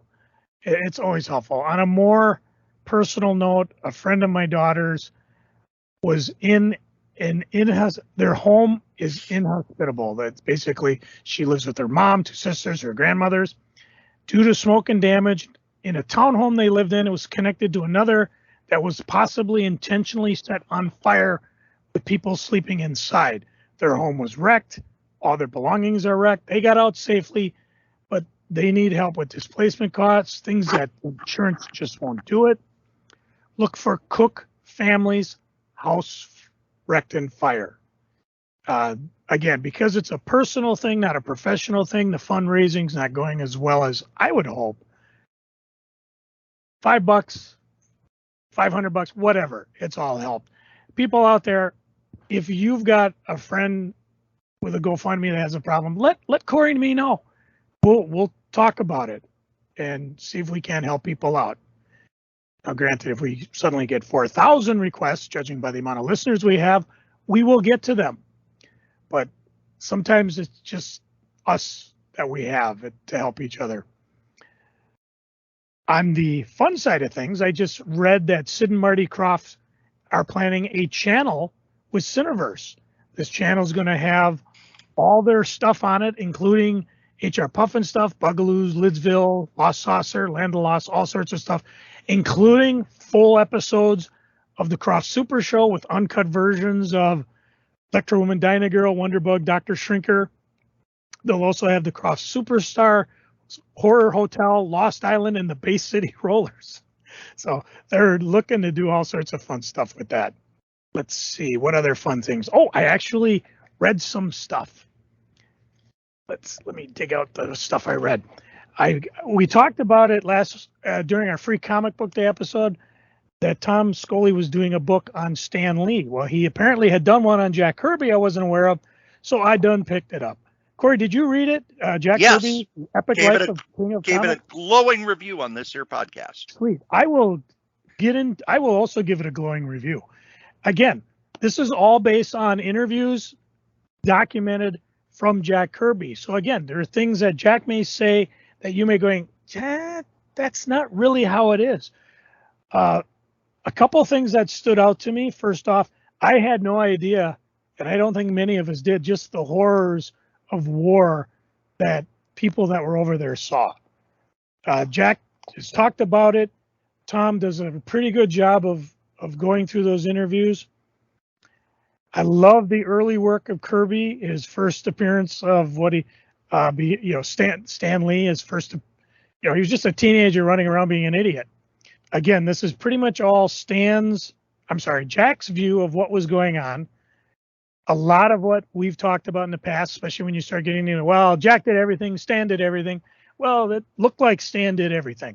And it was very common for a guy especially Jack, he might go to a store and there's his artwork on a pair of underoos. He didn't get jack squat for it.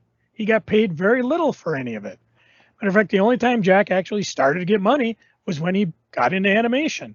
Even his deal at DC kind of sucked up. So, and the bottom line is Jack just wanted to be able to take care of his family. There's another scene that wasn't, how would you say, accredited in the back where Stan and Jack are somewhere asking Poetic, I'd like to work with you one last time. And Jack's like, yeah, I think so. And then Roz bursts in, over my dead body, you will. So I thought that was kind of funny. And then, of course, when Jack passes away, it talks a lot of things about how Jack started to get the credit and his family started to get the, I say, riches that they deserve, that they should have gotten so up. But it was really, really good. I don't know. Again, this is all from Jack's interviews and things. Was he 100% right? Probably not, especially when dealing with Marvel, although he did have some run-ins with Goodman, which are there. I definitely picked this thing up. I did crack open my copy of Marvel Value Stamps, A Visual History by Roy Thomas. Again, most of it is actual pictures of the stamps, where they occurred, mostly on the letter pages, the art that it came from and who's it accredited to, which was kind of interesting. More of a research book, plus the fact that you get all of the stamps as well as a history behind it, written by the rascally one himself, Roy Thomas. Mostly a, well, what do you call it? Resource book? Reference book. Reference book. That's what I was saying. I found it just fascinating to look at. I did read, of course, one I recommended a while back called this is from Source Point Press under a sham graphic novel. It Rhymes with Funt by Tim Foiler and Max Baker. Margot Funt, suddenly she was the richest widow in Man Cave, Kentucky. She sets aside her mourning to step into her late husband's shoes and make her presence felt. Sebastian Funt had been influential, but she would shake the town to its foundation.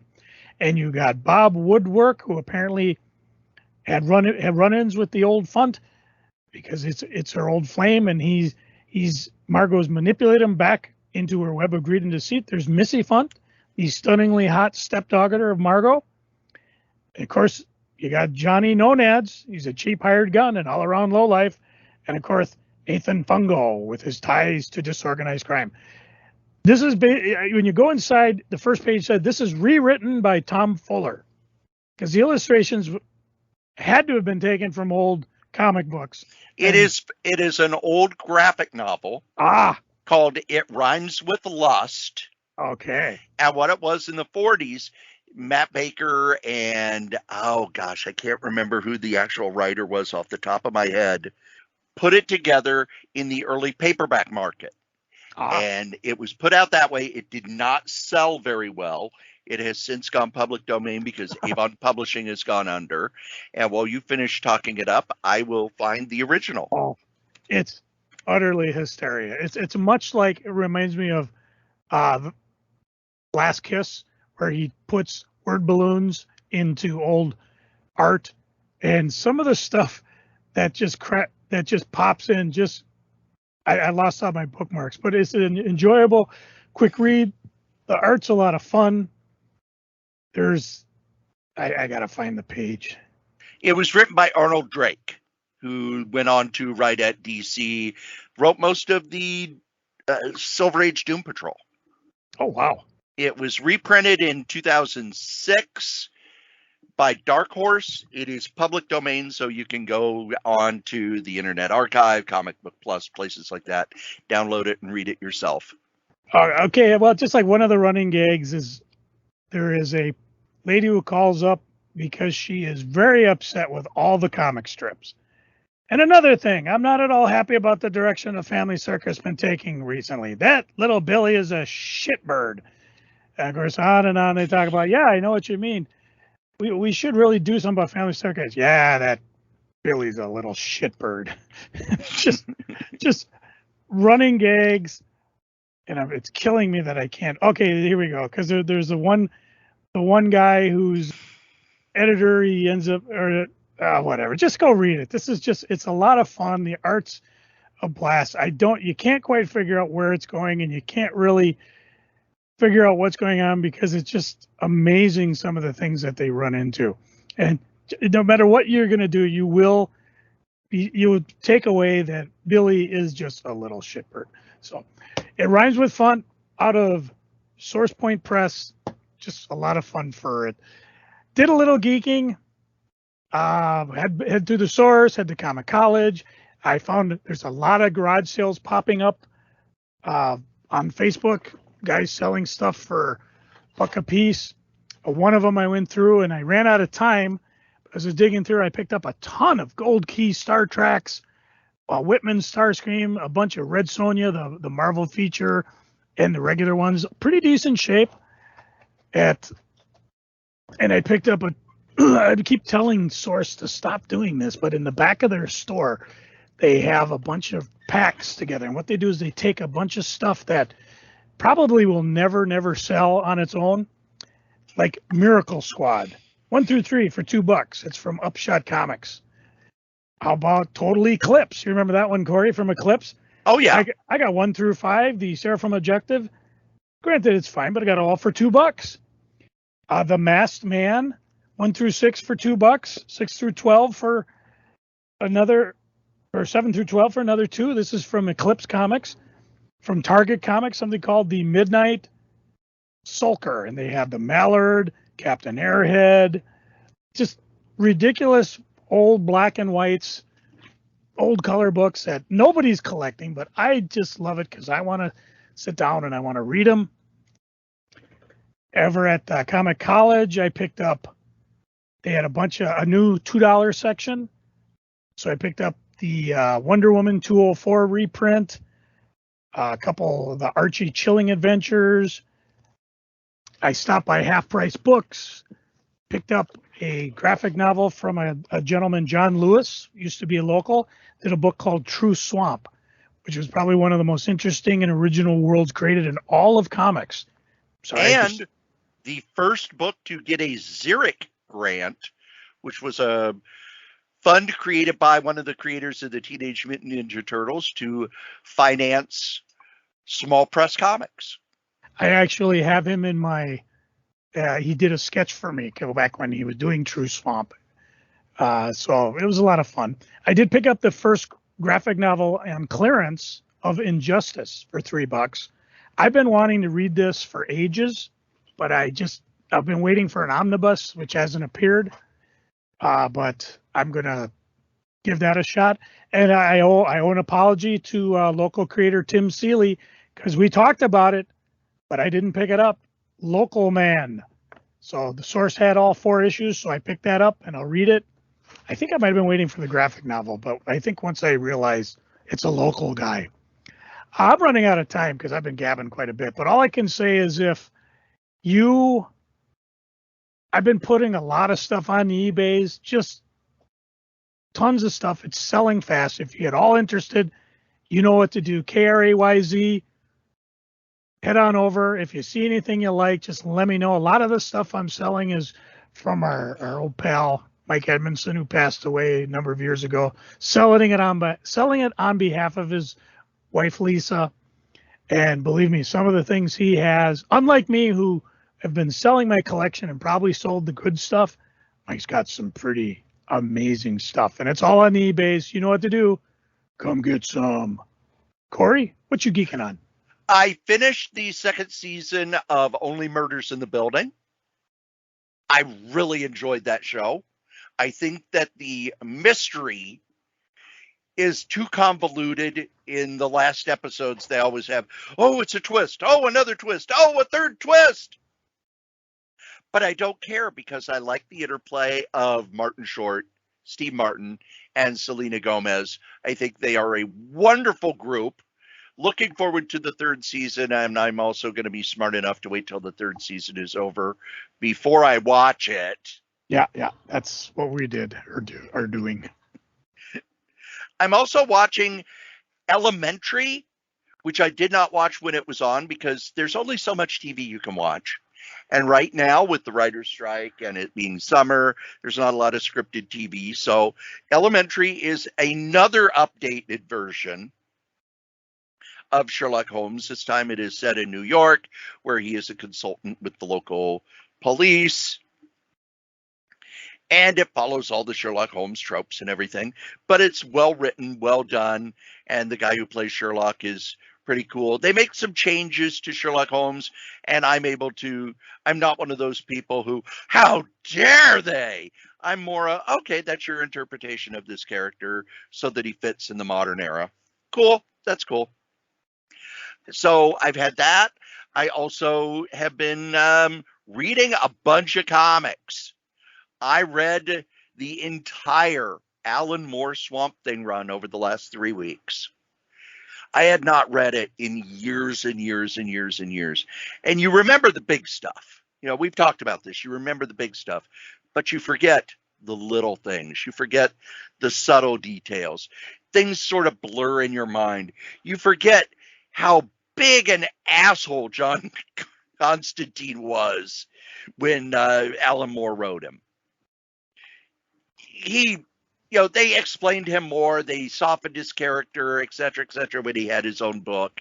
And now he's kind of he's very much tamed down from what he was like in the Alan Moore story.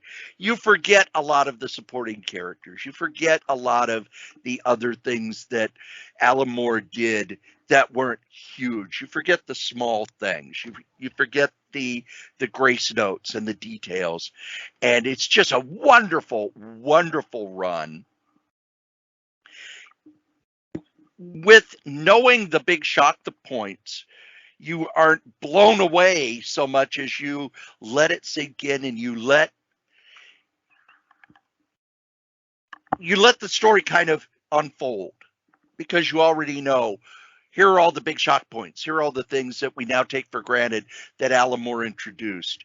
So as these things show up, it's like, oh yeah, he created that. Okay. But you're not surprised by them because they've been a part of the character now for 30 years.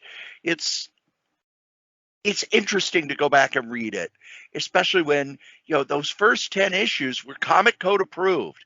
And boy, did they push that boundary like you can't believe. There's the entire story about going to hell.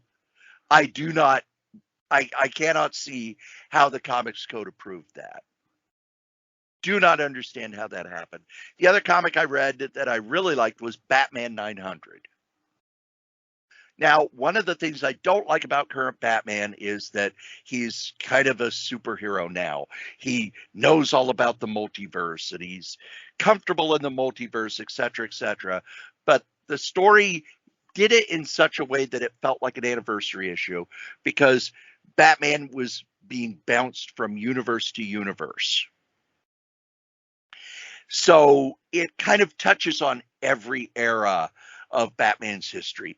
The 40s era, not just the grim Avenger of the Night, but also, the kind of the goofy Batman, the silly Batman, the weird Batman of the 50s. The TV Batman is in there. The Batman of the 70s, who was more of like James Bond with a cowl. The Batman of the 80s, who was more just kind of a standard superhero. It's a really well done anniversary book. And I think it's something that I like that they do with anniversary books now. A lot of anniversary books that we grew up on were, this is the culmination of a long story. And now we get long stories all the time. So I think for an anniversary book, having it be sort of a celebration of the character rather than the blow off to a huge story that's been going on for a year or two is a much better way to do it. Makes it more fun to read, and also kind of tickles the nostalgia that these characters have, many of them go away from, so that they could feel relevant in the current milieu of comics. But nostalgia is why we still read this stuff. Nostalgia is why we pick up a comic book rather than watch a movie or things like that. There's a nostalgia to the fact that you've been reading this for such a long time. So really enjoyed Batman 900. Chip Zdarsky did a great job. It looks like he's wrapping up his final Marvel book, which is Daredevil. So I'm kind of sad he's not going to be working on Marvel books anymore. But, you know, people go from company to company. I'm liking the stuff Mark Waid is doing over at DC, and him being away from DC for a long time has kind of rejuvenated his DC stuff so that it feels fresh and it feels exciting, and it's given him time to find new handles on these characters. Believe it or not, kids, you've listened to us blather on about funny books for almost 2 hours. And we didn't even get a chance to say, as we're recording this, happy birthday to the icon who started it all, the creator of the fabulous furry Freak Brothers, Gilbert Shelton. 55 years ago today, he published the first ever Freak Brothers comics, today being June 1st, 2023. Today, he sold more than 45 million copies around the world. Cory, I think I'm going to sit back and light one up for this legend. You go ahead. You can't do that yet. What? Oh, yeah, that's right. I got to wait till July. Yeah, Minnesota has not legalized pot yet. It's coming soon. They've signed all the paperwork. So we're going to be knee-deep in hippies. Fine. Damn hippies. Go ahead. Hit my music.